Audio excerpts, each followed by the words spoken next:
본 방송에서 제공하는 투자 정보는 투자 판단에 대한 조언입니다. 방송에서 제공하는 주식의 가치, 가격 상승 및 하락에 대해서는 방송사에서 보장하지 않습니다. 네, 출발 증시 와이드 헤드라인입니다. 21일 저축은행 중행의 상품공시에 따르면 올해 3분기 저축은행 업권의 민간 중금리 대출 잔액은 2조 4,827억 원으로 전년 동기 대비 70.7% 증가했습니다. 민간 중금리 대출이 증가한 데는 부동산 경기 악화로 부동산 프로젝트 파이낸싱 시장이 얼어붙자 저축은행이 가계대출로 눈을 돌린 데 따른 것으로 풀이되고 있습니다. 다음 소식입니다. 21일 나스닥 증권거래소에서 이 웹툰 엔터테인먼트는 지난 18일 11.74달러에 거래를 마쳤습니다. 상장 직후에는 장중 25.66달러까지 올랐으나 2분기 들어 순손실을 기록하면서 주가가 12달러 선까지 급격히 하락했습니다. 실적 부진에는 급격한 이용자 수 감소가 있었습니다. 이달 들어 5대 은행의 주택담보대출 신규 취급액이 전달의 65% 수준으로 줄어든 것으로 나타났습니다. 지난달 은행권 가계대출 증가폭은 전달의 절반 수준으로 떨어진 반면 이금융권 중 새마을금고는 2천억 원, 보험사는 4천억 원 늘어나며 전달보다 증가세가 확대됐습니다. YG 엔터테인먼트 주가가 폭락하고 있는 가운데 일부 주주들 사이에서는 상장 폐지설까지 돌고 있습니다. YG 엔터테인먼트는 올해 2분기 연결 기준 매출액 900억 원, 영업손실 110억 원을 기록했습니다.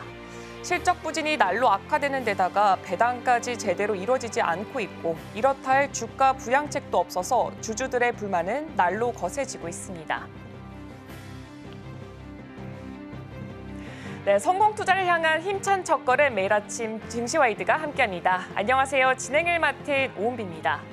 지난 금요일 우리 증시 같은 경우에는 양지수 모두 다 하락세를 그렸습니다. 코스피 지수 같은 경우에는 사흘 연속해서 내림세를 보이면서 2,600선까지 깨트리는 모습을 보여줬습니다. 이 목요일에 미증시에서는 이 TSMC의 호실적 발표 이후 강세 출발을 했지만 이후에 이 상승분을 어느 정도 반납하는 흐름을 보였는데 금요일 우리 증시도 그와 비슷한 흐름을 이어갔습니다.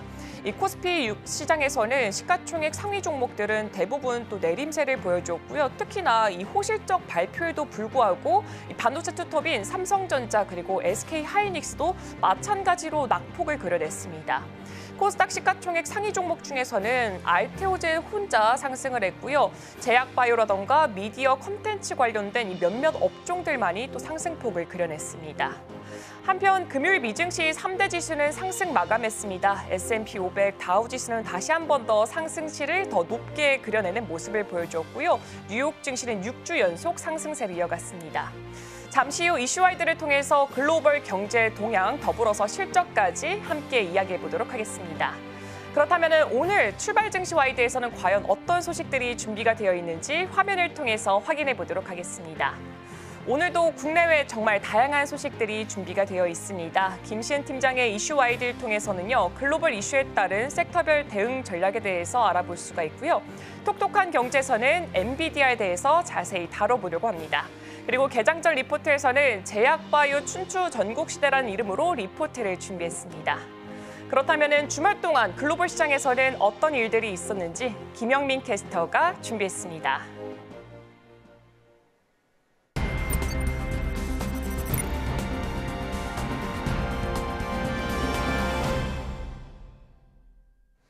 아침에 읽는 어젯밤 미증시 이야기 종목 브리핑 시작하도록 하겠습니다. 금요일 밤 뉴욕 증시 3대 지수 일제히 상승하면서 장을 마쳤습니다. 다우존스 산업평균지수 0.09% 강보합권에서 마무리를 했고요. 43,276포인트 선입니다. S&P 500 지수는 0.4% 상승 5,865포인트 선을 그려냈습니다. 나스닥 역시도 상승했습니다. 0.63% 상승하면서 18,490포인트의 종가를 형성했습니다. 금요일장에서는 다우존스 산업평균지수, 또 S&P 500 지수가 각각 사상 최고치를 경신했는데요. 주간 기준으로는 S&P 500 지수가 0.6%, 또 나스닥 지수가 0.5% 상승했습니다. 이 3대 지수 모두 6주 연속 강세를 기록하면서 주간 기준으로 올해 들어 최장기간의 상승 흐름 보여주고 있습니다. 이 같은 상승세는 최근 속속 발표되는 주요 기업들의 3분기 호실적 때문으로 분석되는데요. 목요일장이 마감된 이후에 넷플릭스의 깜짝 어닝 서프라이즈가 발표됐죠. 목요일 애프터마켓에서부터 넷플릭스는 5% 안팎으로 좋은 흐름 강세를 보여주다가 금요일 장중에서 10% 넘게 급등했습니다. 팩트셋에 따르면 이날까지 S&P 500 지수를 구성하는 대기업 중 70개사가 3분기 실적을 발표했고 이 가운데 75%가 전문가 예상치를 웃도는 실적을 발표했습니다. 이번 주에는 테슬라와 아마존을 비롯해서 S&P 500 지수에 상장된 회사 중 약 20%가량이 실적 발표를 앞두고 있는데요. 그렇지만 전기차 캐즘으로 인해서 이 테슬라의 실적 전망은 그리 밝지만은 않습니다. 또 최근에 테슬라가 공개한 로보택시 역시도 시장에서는 실망스럽다는 반응을 내보였죠. 월가에서는 테슬라의 3분기 매출 컨센서스를 253억 3천만 달러로 전망했습니다. 이는 전년 동기 대비 14.7% 늘어난 수치긴 하지만 EPS는 작년 동기 대비 줄어 0.58달러에 그칠 것으로 예상했습니다. 이는 직전 분기 EPS인 0.62달러보다도 낮은 수준입니다. 이제 이번 주를 시작으로 M7 기업들의 3분기 실적이 속속 발표되는데요. 이 결과에 시장도 적지 않게 영향을 받을 것으로 보이는 만큼 집중해서 시장을 좀 살펴보시면 좋겠습니다.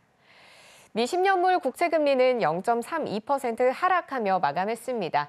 필라델피아 반도체 지수는 등락을 거듭하다가 결국에는 강보합권에서 마무리를 하면서 5,209선으로 마무리를 지었고요.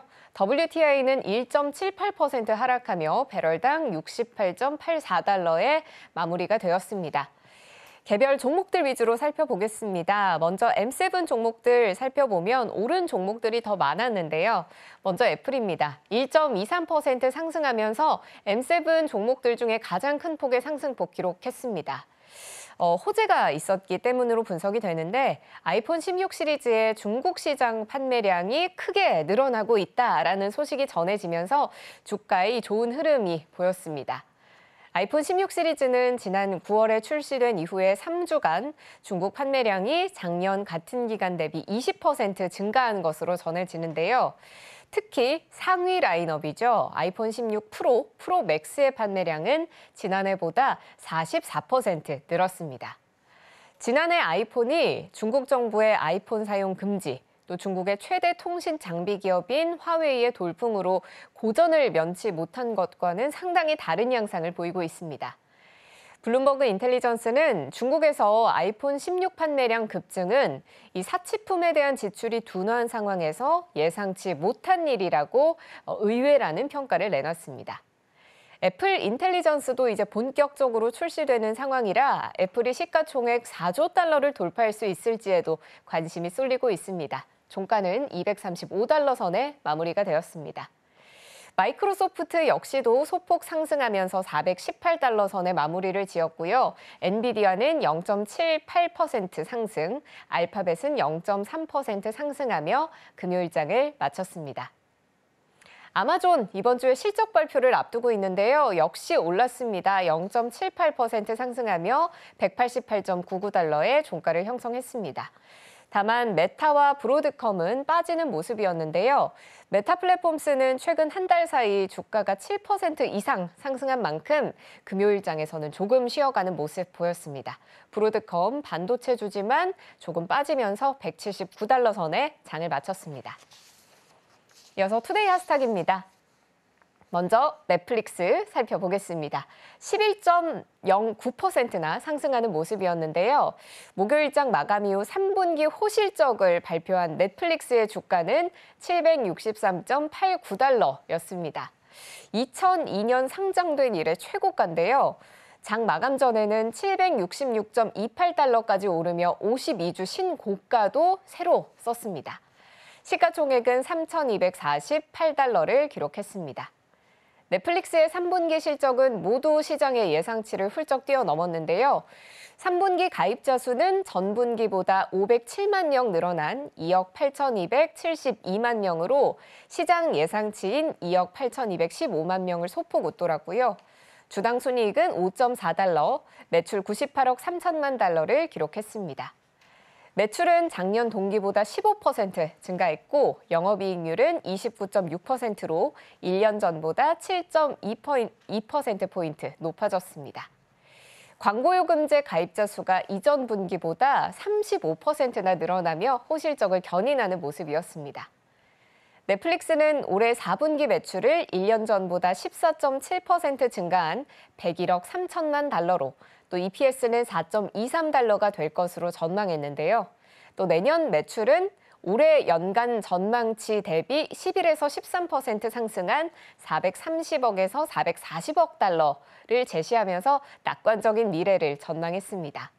또 넷플릭스는 4분기에 이 넷플릭스 사상 최다 시청률을 기록한 오징어 게임 시즌2가 돌아온다는 점도 강조했습니다. 자, 이어서 아메리칸 익스프레스 살펴보겠습니다. 역시나 3분기 실적을 발표했는데요. 월가의 예상을 웃도는 실적을 내놨습니다. 조정 후에 주당 순이익은 3.49달러로 시장의 예상치인 3.28%를 상회했는데요. 하지만 주가는 3% 이상 빠지는 모습이었습니다. 매출이 166억 4천만 달러로 시장의 예상치인 166억 7천만 달러를 조금 밑돌았습니다. 이 여파로 아메리칸 익스프레스의 종가는 276달러 선에 마무리가 됐습니다. 자, 마지막으로 CVS 헬스 살펴보겠습니다. 의료비 상승과 또 소비자 지출 감소로 실적 향상에 어려움을 겪고 있는 미국 최대 약국 체인 CVS 헬스가 캐런 린치 CEO를 대신해 회사의 임원이던 데이비드 조이너가 신임 CEO를 맡게 된다고 발표했습니다. 회사의 이 같은 단행에도 불확실성이 커지며 투자자들은 매도세로 돌아섰는데요. 주가가 5% 이상 하락하면서 종가는 60.34달러에 그쳤습니다. 낙폭이 장중한 때 8%를 웃돌기도 했죠. CVS는 또 3분기 EPS 전망치를 주당 1.05달러에서 1.1달러 사이로 제시했는데요. 이는 팩트셋 전망치인 주당 1.69달러를 훨씬 밑도는 수치입니다. 지금까지 아침에 읽는 어젯밤 미증시였습니다.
네, 서울경제신문에서 선정한 주간 브리핑 만나보도록 하겠습니다. 네, 오늘도 정말 다양한 소식들로 구성이 되어 있습니다.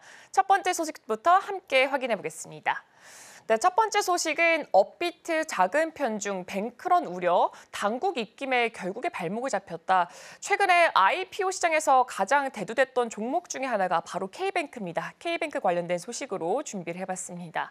일단 K뱅크는 지난해 2월에 이어서 이번에도 상장 작업을 중단한 상태입니다. 일단 전반적인 관련 일지부터 살펴보자면 2022년 6월에 코스피 상장 예비 심사를 신청했고요. 그해 9월에 상장 예비 심사를 승인을 받았습니다. 하지만 23년 2월에 상장을 연기를 했고요. 올해 6월 두 번째 상장 예비 심사를 신청했습니다. 그리고 8월에는 상장 예비 심사를 통과했는데 이제 최근이죠. 10월에 기관 투자자 대상 수요 예측과 상장 철회 이렇게 이루어졌습니다. 전반적으로 지금 계속해서 번복이 일어나고 있는 상황으로 보여지고 있습니다. 이번 상장 중단의 배경에는 증시 침체에 더불어서 투자 심리 악화가 큰 원인으로 작용이 된 것으로 분석되고 있습니다. 여기에 더해서 정치권과 금융당국이 K뱅크의 이 자금이 이 특정 거래소인 업비트에 편중이 되어 있다는 문제를 지적하면서 상황이 더욱더 어려워지고 있는 것으로 보여지고 있습니다. K뱅크는 공모가를 낮추고 물량을 줄이는 방안까지 검토를 했지만 투자자들의 관심을 끌지 못해서 결국은 상장을 철회하게 됐습니다. 특히 기관 투자자들이 공모가 희망 범위 하단에도 주문을 넣지 않으면서 수요 예측에서 부진한 결과가 나타난 것으로 분석이 됐습니다. 또한 카카오뱅크보다 높은 기업 가치를 기대하면서 이 설정을 했던 PBR과 또 많은 공모 물량도 이 투자자들에게는 굉장히 크게 부담으로 작용한 것으로 보여집니다. 이번 상장 중단으로 인해서 리스크가 커지면서 일부에서는 이 뱅크런 가능성까지 현재 우려가 되고 있습니다. 국회 정무위원회에서 K뱅크의 업비트 예금이 전체 예수금의 20%에 달한다는 지적이 나오면서 이 업비트에 대한 의존도가 굉장히 높다. 그리고 이 자금 유출로도 이어질 수 있다는 우려가 현재 제기가 됐고요. K뱅크는 업비트 운영사와의 계약이 내년 10월에 종료가 될 예정인데 이 계약의 연장 여부가 기업 성장에 중요한 영향을 미칠 것으로 현재 보여지고 있습니다. 상장 철회에도 불구하고 K뱅크는 내년 초에 다시 한 번 더 IPO에 도전할 것임을 계획을 밝히고 있는 상태입니다. 그러나 공모 구조와 또 기업 성장 전략에 대한 재검토가 현재 필요한 시점에 놓여져 있고요. 업비트의 의존 문제를 해결하지 못할 경우 앞으로도 계속해서 이 상장에 어려움을 겪을 가능성이 존재하고 있습니다. 이번 상장 중단은 K뱅크가 향후 전략적 변화를 통해서 어떻게 성장해 나갈지에 대한 중요한 시사점을 제공한 것으로 보여지고 있습니다. 이어서 다음 소식도 확인해 보도록 하겠습니다. 다음 소식은 현대차와 관련된 소식으로 준비를 해봤습니다. 현대자동차가 인도 공장에서 현지 전용 고급 모델을 생산하기로 했습니다. 기존 저가형 위주의 생산 전력에서 벗어나서 이 대중 프리미엄 모델을 전기차 생산 라인에 추가하면서 이 인도 시장에서의 입지를 강화하려는 움직임으로 보여지고 있습니다. 아이오닉 5의 성공적인 판매가 이 고급화 전략으로의 전환에 가장 큰 영향을 미친 것으로 보여지고 있고요. 이를 바탕으로 아프리카와 중동 등지로도의 이 수출까지도 계획이 되고 있는 상황입니다. 현재 인도 전기차 시장에서는 타타 그리고 마힌드라 등 중저가 모델이 강세인데 BMW, 벤츠, 볼보 이렇게 프리미엄 브랜드도 상위권을 차지하고 있어서 고급 차량에 대한 수요가 점차 더 증가하는 추세를 보여주고 있습니다. 글로벌 투자은행 골드만삭스는 인도의 중산층 규모가 2027년까지 1억 명에 이를 것으로 예상하고 있습니다. 전반적으로 조금 더 살펴보자면 올해 상반기 인도 전기차 판매 순위를 보면 1위가 타타 자동차고요. 2위가 MG모터, 3위가 마힌드라, 그다음에 비아디를 이루고 있고 5위가 현대차를 기록하고 있습니다. 그리고 현재 인도의 중산층 규모 같은 경우에는 2023년 작년 같은 경우에는 6천만이었지만 2027년 같은 경우에는 1억 명이 훨씬 더 넘어갈 것으로 판단되고 있기 때문에 앞으로 수요는 점차 더 증가할 전망으로 이제 풀이가 되고 있습니다. 이런 시장 변화에 대응하기 위해서 현대차는 내년 인도 시장에 총 5대의 전기차를 출시할 예정이라고 하는데요. 그중에 4대는 중저가형이고요. 1대는 현지 기준으로 했을 때 고급 전기차로 출시가 될 전망입니다. 또한 현지 시간 17일에 로이터 통신 등에 따르면요. 현대차 인도법인 주식 배정 청약 마감 결과를 봤을 때 2.37배의 초과 청약까지 현재 기록한 상태이기 때문에 굉장히 이 인도 현대차에 대해서 시장에 뜨거운 관심이 모여지고 있습니다. 이에 따라서 최종 공모가는 희망 가격 최상단인 1,960루피고요. 하나로 했을 때 약 31,500원입니다. 이 수준으로 4조 5천억 원을 조달할 것으로 보여지고 있습니다. 이는 인도 시장에서의 추가 투자 여력을 확보하는 데 굉장히 큰 도움이 될 것으로 보여지고 있습니다. 현대차는 이런 자금력을 바탕으로 인도 공장에서 생산되는 모든 차량을 수출할 수 있는 생산 체제를 구축할 방침입니다. 인도 공장을 글로벌 수출 전진 기지로 활용해서 아프리카, 중동, 남미 더불어서 중앙아메리카, 아시아 신흥국 등지로의 수출까지도 더욱더 강화하려는 움직임을 보여주고 있습니다. 현지의 정통한 업계 관계자가 말하기를 인도에서 생산되는 차량이 이 다양한 신흥국 시장에 굉장히 적합하다라고 설명을 하면서 긍정적인 전망을 제시하기도 했습니다. 이어서 다음 소식도 확인해 보도록 하겠습니다. 내년 경영 목표는 생존, 대기업 사업 재편 가속도. 대기업들이 요즘에 사업 재편에 굉장히 가속도를 내고 있는데 그와 관련된 기사로 준비를 해봤습니다. 포스코그룹이 최근에 인력 감축에 나서면서 재계의 주목을 받고 있습니다. 일단 철강업의 업황 악화와 2차 전지 소재 부문의 수익성 저하가 그 배경으로 꼽히고 있는데요. 또한 전기차 수요 둔화로 신사업 성과도 저조해서 이 선제적 구조 조정을 통해서 체질을 개선하고 향후 성장 동력을 확보하려는 구상으로 보여지고 있습니다. FN가이드에 따르면 포스코홀딩스의 올해 예상 매출액은 73조 9,814억 원, 영업이익은 3조 375억 원으로 2021년 대비했을 때 약 3분의 1로 굉장히 약한 수준을 보이고 있습니다. 일부에서는 영업이익이 2조 원대로 떨어질 것이다라는 전망까지 현재 제시가 되고 있습니다. 포스코뿐만 아니라 반도체, 전자기기, 석유화학, 디스플레이 등 이 주요 산업의 회복이 점차 지연이 되면서 재계 전반에 어려움이 더욱더 커지고 있는 것으로 보여지고 있습니다. 삼성전자는 반도체 업황 부진으로 인해서 연말 인사가 앞당겨질 가능성이 있고요. 대대적인 인적 쇄신까지 예고된 상태입니다. 삼성전자는 7월에 고대역폭 메모리 개발팀 신설을 포함해서 이 조직 개편을 단행을 했고요. 파운드리 사업부 인력 일부를 메모리 사업부로 좀 재배치하는 움직임을 보이기도 했습니다.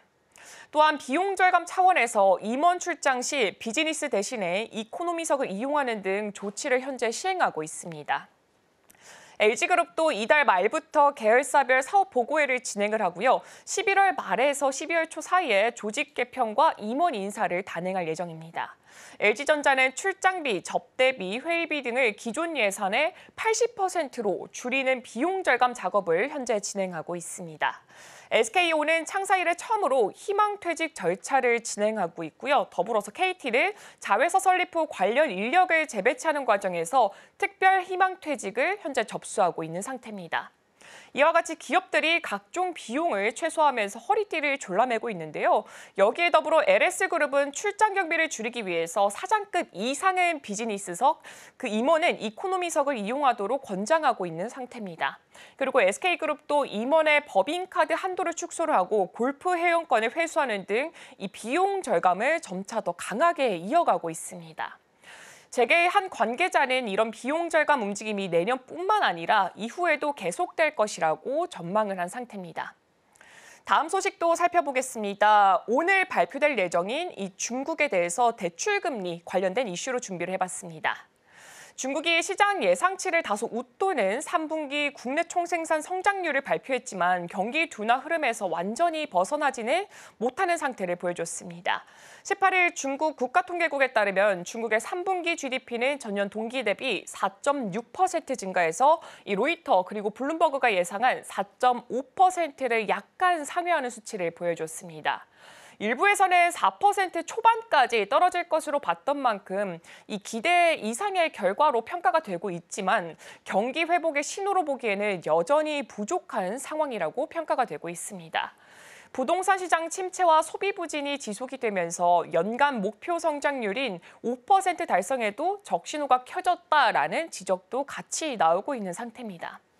중국 정부는 7월 이후에 경제 회복을 위해서 유동성 공급, 지방정부 재정난 해결, 그리고 부동산 시장 활성화 대책 등을 연이어서 계속해서 내놨지만 그 효과는 즉각적으로 나타나지 않고 있는 것을 이 그래프를 통해서 확인해 볼 수가 있었습니다. 이로 인해서 주요 글로벌 투자은행들은 중국의 올해 성장률 전망치를 5%가 아니라 4.5%에서 4.9%로 하향 조정하고 있는 상황입니다. 부동산 시장의 침체는 여전히 심각한 상태인데요. 일단 70대 주요 도시의 9월 신규 주택 가격이 전년 대비 5.7% 하락하면서 이 경제 전반에 부담을 주고 있는 모습으로 나타났습니다. 이런 상황에서도 이 중국 정부는 추가 경기 부양책을 현재 검토하고 있고요. 최근에 특별국채 발행을 예고하는 등 이 대규모 재정 정책을 추진할 것으로 현재 관측이 되고 있습니다. 이에 대해서 중국 재정부는 싱크탱크의 류상시 원장이 이 중국 경제가 절벽에서 떨어질 위험에 처해 있다면서 이 10조 위안 이상의 경기 부양책이 필요하다라고 현재 강하게 주장하고 있는 상태입니다. 이런 주장에 발맞춰서 중국 인민은행도 대규모 유동성 공급 대책을 발표하며 경기 부양을 위해 총력을 다하고 있는 만큼 오늘 우리 시간으로 10시 15분에 발표될 이 기준금리가 과연 어떻게 나올지에 대해서도 한번 주목해 보시면 좋을 것 같습니다. 네, 다음 소식입니다. 신화를 제거해 종전 기대감, 네타냐후는 전쟁 안 끝나 이 중동 분쟁에 관련된 이슈로 준비를 해봤습니다. 팔레스타인 무장정파 하마스의 최고 정치 지도자 야히야 시나르가 현지 시간 16일 이스라엘군과의 교전 끝에 사망했다라는 발표가 났습니다. 시나르는 지난해 10월 7일 하마스의 이스라엘 습격 작전을 설계하고 주도했던 핵심 인물이고요. 이스라엘군이 1년 넘게 추적해왔던 인물로 평가되고 있습니다.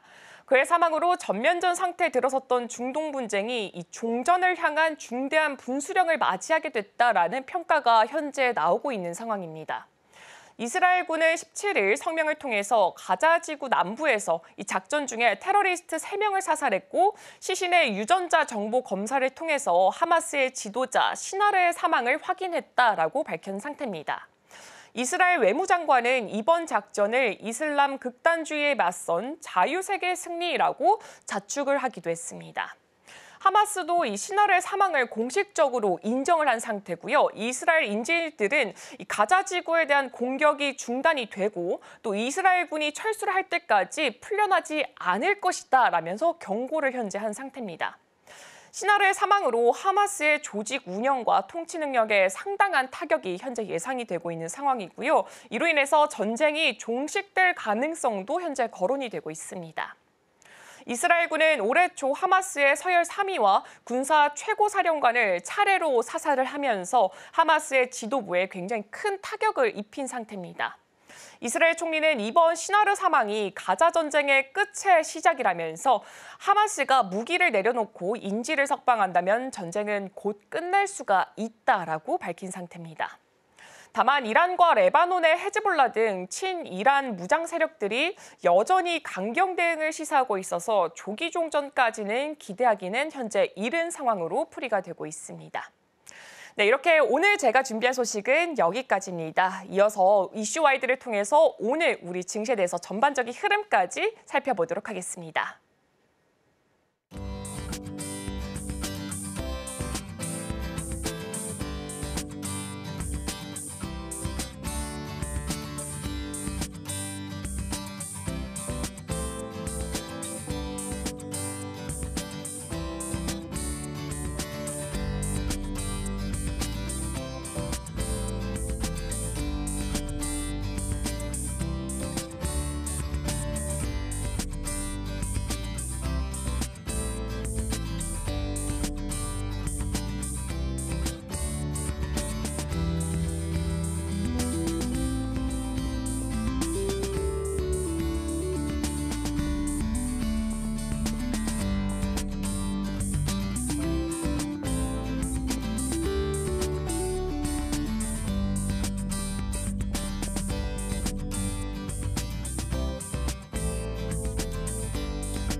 네, 월요일 이슈와이드 문 열어보도록 하겠습니다. 오늘 함께 하실 분은 헤르메스 스탁의 김시은 팀장입니다. 네, 팀장님 안녕하세요. 네, 안녕하세요.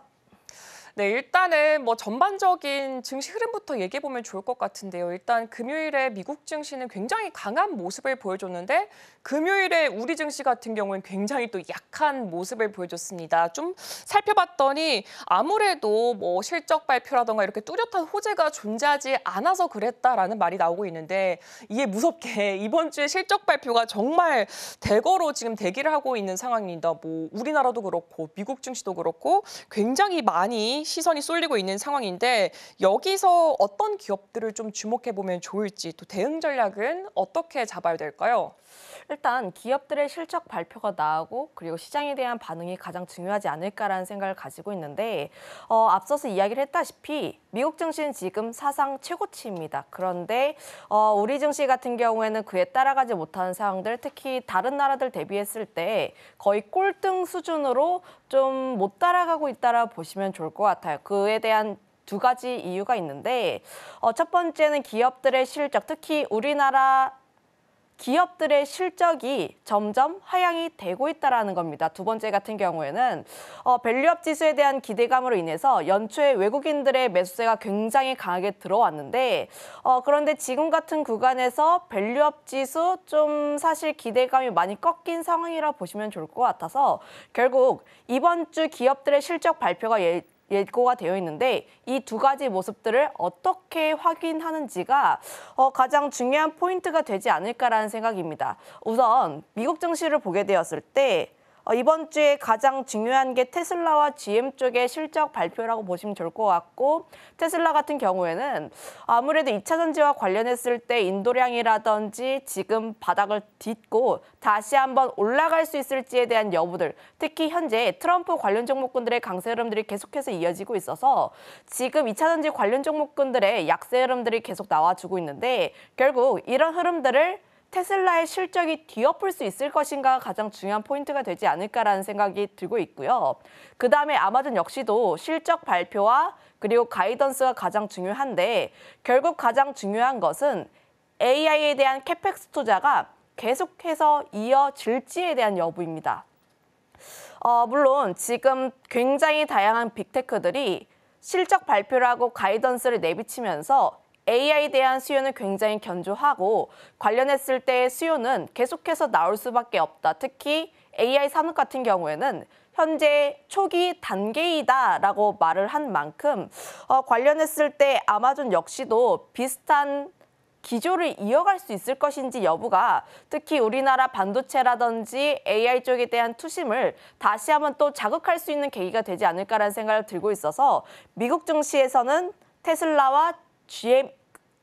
테슬라와 아마존이 가장 중요하다고 보시면 좋을 것 같고 그 외로도 뭐 GM이라든지 로키드 마틴 좀 각 산업을 대표하는 기업들의 실적 발표도 좀 어느 정도 예고가 되어 있다 보니까 이런 부분 역시도 함께 체크해 볼 필요가 있지 않을까라는 생각입니다. 거기다가 우리 증시로 결국 들어오게 되었을 때 가장 중요한 것은 SK하이닉스와 현대차가 중요하지 않을까라는 생각이에요. 현대차 이외에 뭐 KB금융이라든지 밸류업에 대한 기대감이 있는 기업들. 앞서서 이야기를 했다시피 결국 지금 우리나라 같은 경우에는 두 가지 포인트를 신경 써야 한다고 이야기를 했습니다. 첫 번째, 기업들의 실적이 과연 잘 나올 수 있을 것인지에 대한 여부들. 특히 AI에 대한 기대감에 의해서 지금 증시가 상반기에 올라왔던 만큼 그에 대한 기대감 SK하이닉스가 충족시킬 수 있을 것인지에 대한 부분들을 우리 역시도 조금 더 체크를 해볼 필요가 있다는 점 첫 번째 하나 체크해 보시면 좋을 것 같고요. 두 번째, 현대차라든지 KB금융, 특히 주주 환원을 굉장히 많이 할 것이다라고 생각을 했던 기업들 역시도 3분기 실적이 잘 나옴으로 인해서 그 다음에 대한 주주 환원 역시도 다시 한번 기대감을 불러 일으킬 수 있을 것인지에 대한 여부, 두 번째 역시도 우리가 조금 더 체크를 해볼 필요가 있지 않을까라는 생각을 가지고 있어서 결국 우리 증시에서는 가장 중요한 한 주가 되지 않을까라는 생각이에요. 결국 실적에 따라서 관련 증시가 다시 한번 변동성을 키울 수 있다고 보시면 좋을 것 같고요. 그 외로도 또 이번 증시 슈퍼 위크인 만큼 실적뿐만 아니라 산업별로 이슈가 굉장히 다양합니다. 폴란드에서 대통령이 오는 이슈도 있고 중국 쪽에 대한 이슈도 어느 정도 나와 있고 혹은 뭐 원전이라든지 굉장히 다양한 이벤트들이 있기 때문에 결국 종목별 장세의 흐름들이 조금 더 이어가지 않을까라는 생각이 가지고 있어서 결국 각각의 기업들의 실적과 이슈를 계속해서 체크를 해야 하는 장세가 되지 않을까라는 의견 드려보도록 하겠습니다. 네, 이렇게 정말 국내외 실적 발표들 이번 주에 대거로 대기를 하고 있는 상황입니다. 일단 미국 쪽에서는 테슬라 그리고 아마존 실적을 중심으로 해서 잘 찍히는지 확인을 해보셔야 될 것 같고요. 더불어서 우리 증시에서도 SK하이닉스, LG전자, KB금융 그리고 현대차까지 굵직굵직한 기업들의 실적까지 대기를 하고 있는 만큼 실적 발표 이후에도 저희와 함께 하시면서 현명한 투자 계획 함께 세워보시면 좋을 것 같습니다. 네, 그렇다면은 이번 주 시장에서 잠깐 말씀 주셨는데 중국같이 다양한 이슈들이 많이 존재한다고 하는데 그렇다면 이번 중국을 조금 더 짚어보면 좋을 것 같습니다. 일단 중국에서 오늘 대출 우대금리에 대한 이야기가 나올 예정인데 시장은 0.2%포인트에서 0.25%포인트 인하를 예상을 하고 있는데 일단 중국 쪽에서는 꾸준하게 이 경기 추가 부양책에 대한 필요성이 대두가 되고 있는 상황이기 때문에 과연 오늘 이렇게 열어봤을 때 어떤 이야기들이 담겨 있는지가 가장 중요할 것 같습니다. 과연 어떤 이야기를 내포하고 있을까요? 결국 추가로 부양하겠다 이런 내용들이 계속 나올 것 같아요. 그동안 지난번 유동성을 굉장히 크게 공급을 한 이후에 그다음에 중국 증시가 다시 한번 올랐습니다. 그리고 약간 꺾인 흐름들이 나왔는데 실제로 휴가 기간에 사람들이 생각보다 좀 덜 쓰고 소비를 덜 하고 지표들이 생각보다 잘 나오지 않게 되면서 그러면 사람들이 생각했던 것 그 이상으로 현재 중국 부양이 실제로 나오지 않는다라면서 중국 증시가 다시 한번 흔들린 부분들이었어요. 그런데 금요일에 중국에 대한 지표를 잘 살펴보면 지표는 또 긍정적으로 나왔습니다. 물론 이거에 대해서 해석을 굉장히 분분하게 하는 부분들이 있긴 하나 다만 저는 생각보다 굉장히 잘 나왔다라고 생각을 하고 있고요. 9월에 중국 실물 지표를 보게 되었을 때 소매 판매가 예상치보다 높게 나왔고 산업 생산이라든지 고정자산 투자 역시도 좀 예상치 대비했을 때 굉장히 잘 나온 부분들이 있어서 생각보다 지금 우리의 생각보다 중국이 조금씩 지표가 회복이 되고 있구나. 특히 실업률로 보게 되었을 때도 지금 고용적인 측면에 있어서도 조금 더 안정적으로 들어간다는 점을 보면 지금 9월 중국 같은 경우에는 조금씩 중국의 부양책이 먹히고 있다라고 저는 해석을 하고 있습니다. 그러면 여기에서 중국이 취할 수 있는 방향성은 두 가지라고 보시면 좋을 것 같아요. 첫 번째, 지금 어느 정도 지표가 좋아졌는데 가만히 둘 것이냐 아니면 여기서 조금 더 공격적으로 진행하게 되면서 좀 더 GDP에 대한 성장률을 목표치를 채울 것이냐라고 보시면 좋을 것 같습니다. 지금 1분기에서 3분기까지의 누적 GDP 성장률이 4.8%라고 보시면 좋을 것 같은데 물론 기사라든지 굉장히 다양한 언론에서는 좀 빨간불이 켜졌다 이런 이야기가 많기는 해요. 다만 5.0과 좀 근접하다고 저는 생각을 하고 있고 나머지 0.2%를 어떻게 채우는지가 관건이라고 보시면 좋을 것 같은데 다만 제가 9월 지표를 보게 되었을 때 점점 더 긍정적으로 나와주고 있다는 점들 특히 중국이 그동안 문제였던 것 중 하나가 부동산이었습니다. 그런데 부동산에 대한 부분들 역시도 조금씩 건들고 있다는 점을 감안을 하면 현재 중국 같은 경우에는 부양책에 대한 의지를 조금씩 더 크게 키우고 있다라고 보시면 좋을 것 같아요. 작년까지만 하더라도 중국에 대한 부양책을 내놓게 되었을 때 생각보다 약한 부양책을 내놓았다면은 지금 같은 경우에는 조금씩 더 강력한 부양책이 나와주지 않을까라는 생각을 가지고 있고요. 그 시점 같은 경우에는 아무래도 미국 대선이 끝난 이후에 또 미국 간의 어느 정도의 관계가 정립이 된 다음에 나오지 않을까라는 생각인데 그거에 따라서 10월 말에 전인대 상무위원회에 대한 부분들에서 조금 더 집중이 될 수밖에 없다. 결국 그 이전까지의 부양책 같은 경우에는 조금 제한적인 부양책이었다면 그 이후에 대한 부양책 같은 경우에는 조금 더 공격적이고 자세한 부양책이 나오지 않을까라는 생각을 가지고 있어서 결국 중국 같은 경우도 조금 더 여기서 뒤로 갈 데가 없다고 보시면 좋을 것 같아서 결국 저는 지금 중국 관련 종목군들에 대해서 조금 더 집중해 볼 필요가 있다. 결국 지금 중국 쪽에서 부양책이 나올 것이라고 기대를 하고 있고 많은 투자자분들께서 이에 대한 기대감을 가지고 있다면 중국 관련 종목군들을 다시 한번 볼 필요가 있는데 다만 우리나라 증시를 보게 되었을 때 중국 관련 종목군들이 굉장히 많습니다. 뭐 화장품부터 시작해서 뭐 패션이라든지 중국의 이제 국내 상장된 관련 기업이라든지 혹은 엔터 굉장히 다양한 기업들이 예고가 되어 있는데 저는 10월 이제 LPR이 좀 발표가 되었을 때 관련 종목군들이 다시 한번 들썩일 가능성이 크다라고 보시면 좋을 것 같고요. 제가 가장 여기에서 관심 있게 보고 있는 게 탄력적인 종목 같은 경우에는 이제 플레딕스라든지 서플라이 글로벌 혹은 뭐 이제 홍성그룹처럼 좀 작은 기업들 위주로의 변동성이 좀 크게 나올 것으로 보여지고 있고요. 다만 산업적인 측면에서 보게 되었을 때 뭐 화장품 관련 종목군들 최근에는 뭐 제닉이라든지 한국 화장품 제조 혹은 뭐 청담 글로벌 이런 쪽이 또 어느 정도 중국과의 연관성도 좀 있고 뭐 제닉이라든지 한국 화장품 제조 같은 경우에는 최근에 수거에 대한 변동성이 좀 크게 들어오는 기업이다 보니까 결국 좀 변동성적인 측면에서 접근하게 되었을 때는 이런 종목군들 한번 관심 있게 보실 필요가 있지 않을까라는 의견들. 거기다가 엔터 역시도 함께 엮어볼 수가 있는데 제가 지난주 금요일에 엔터 관련 종목군들에 대해서 좀 긍정적으로 이야기를 했습니다.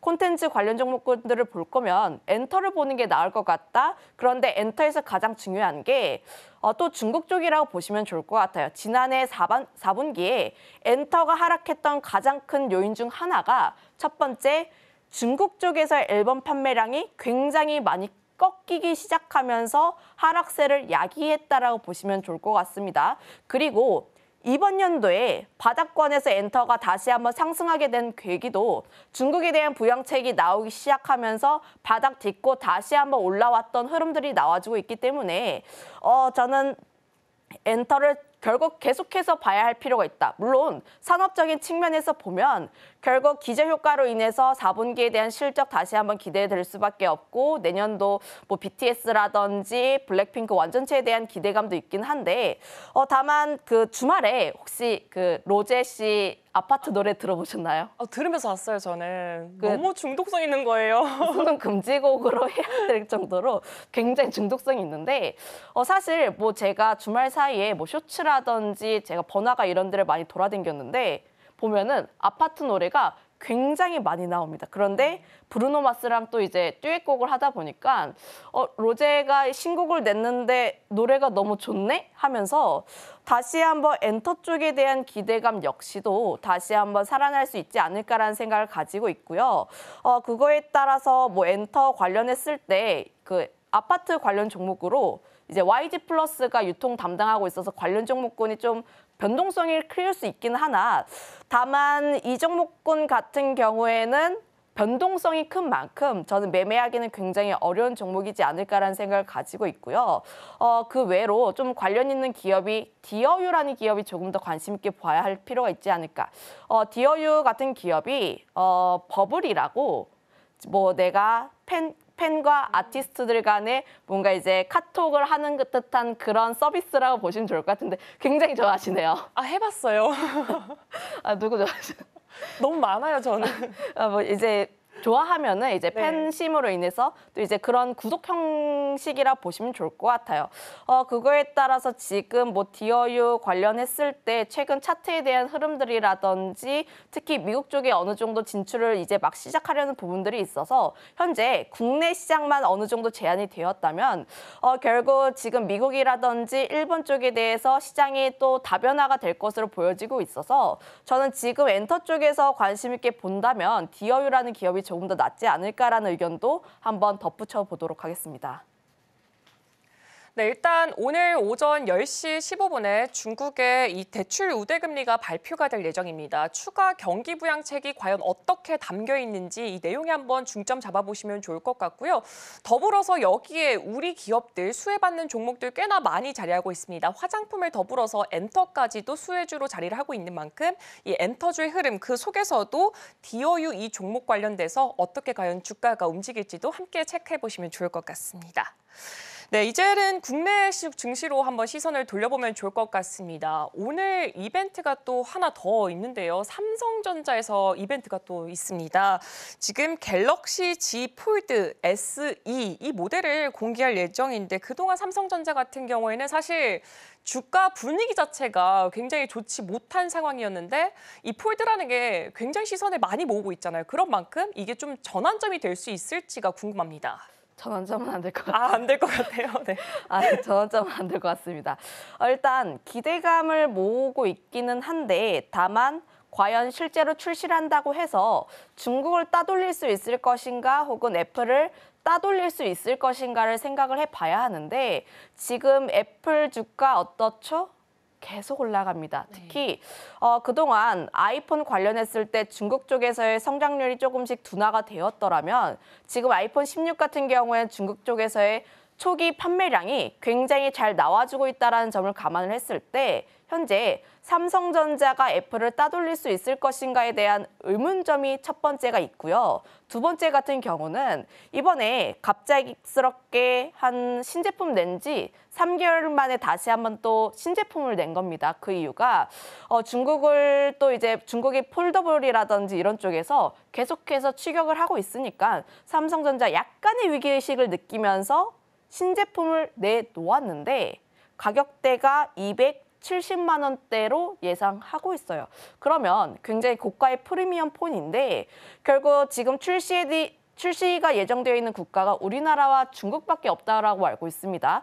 그럼 중국 쪽에서 과연 화웨이라든지 애국 마케팅을 이기고 삼성전자가 이길 수 있을 것인가에 대한 의문점 두 번째가 있어서 결국 이 이벤트 자체는 좀 일시적으로 지나가는 이벤트라고 보시면 좋을 것 같고 결국 반도체 관련했을 때 가장 중요한 게 SK하이닉스의 실적이라고 보시면 좋을 것 같은데 결국 지금 반도체 관련했을 때도 레거시는 좀 쉬어가는 흐름들, AI 관련 반도체 같은 경우에는 조금씩 바닥권에서 올라오고 있는 흐름들이 나와주고 있어요. 그만큼 현재 AI에 대한 반도체만 잘 나간다라고 보시면 좋을 것 같은데 결국 지금 반도체와 관련했을 때 가장 중요한 건 외국인들의 현물 매수라고 보시면 좋을 것 같습니다.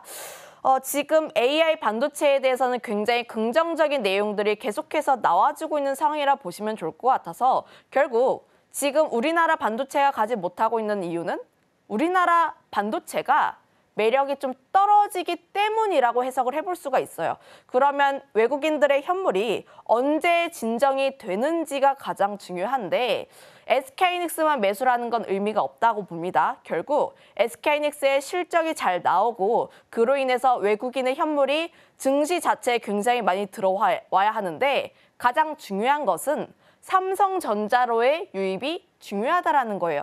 SK하이닉스 같은 경우에는 수급적인 측면에서 여전히 3주 연속 순매수입니다. 그런데 우리 증시 왜 지지부진하냐? 삼성전자가 매도가 계속해서 나와주고 있기 때문이에요.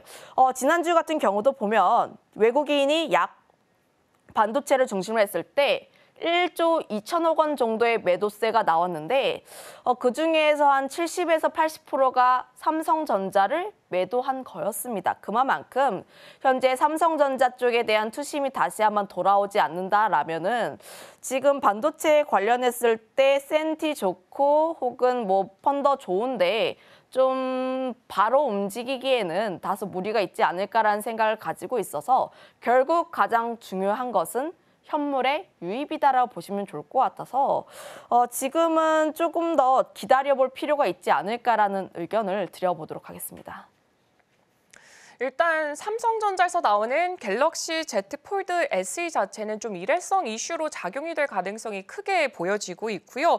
일단 SK하이닉스의 실적이 24일 예정이 되어 있습니다. 호실적이 나온 뒤에 외국인의 현물이 들어올지 이 포인트에 맞춰서 한번 살펴보시면 좋을 것 같습니다. 그렇다면 이어서 요즘 가장 핫한 이슈 중 하나인 SMR 관련돼서 조금 짧게 한번 얘기해보면 좋을 것 같은데요. 일단 정부가 SMR 4개 건설 계획을 현재 반영이 된 11차 전력 수급 기본 계획이 올 연말에 발표가 될 예정이라고 하는데요.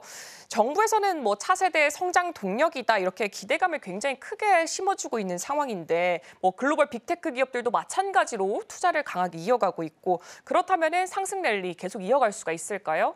저는 상승 랠리 이어갈 가능성이 굉장히 크다라고 보시면 좋을 것 같아요. 우선 산업적인 측면을 보게 되었을 때 결국 우리나라에서 정책적으로 뒷받침이 되어주는지 여부를 한번 확인을 해볼 필요가 있고 두 번째로 우리나라뿐만 아니라 지금 글로벌적으로 주목을 하고 있는지 여부도 확인을 해볼 필요가 있는데 현재 원전 같은 경우에는 이 두 가지 측면이 맞아 떨어지고 있는 상황들 그거에 따라서 관련 종목군들 같은 경우는 우리가 계속적인 관심이 필요하다라고 보시면 좋을 것 같아요. 다만 원전 관련 기업이 연속성이 그렇게까지 그러니까 주가가 그날 하루 올랐으면은 그 다음날 바로 또 급등을 하는 그런 종목군은 아닙니다.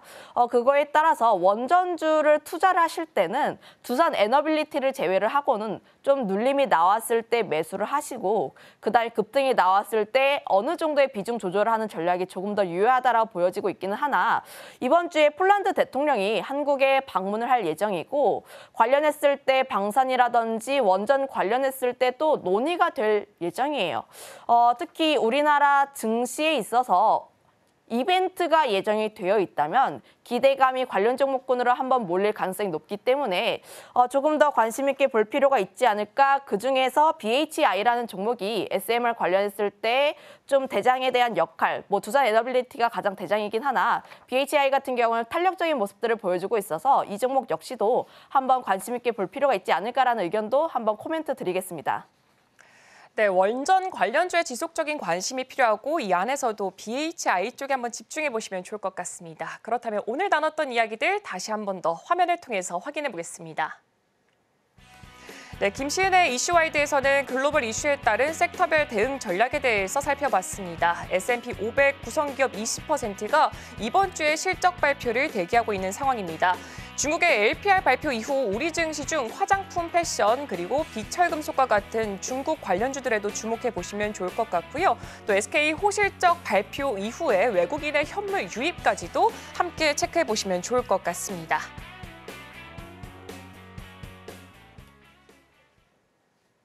네, 김시은 팀장과는 여기서 인사하도록 하겠습니다. 출발 증시 와이드는 9시 개장 방송까지도 계속해서 이어갑니다. 그렇다면 개장 전에 살펴보면 좋을 이야기 김영민 캐스터가 준비했습니다.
서울경제TV 톡톡한 경제 김영민입니다.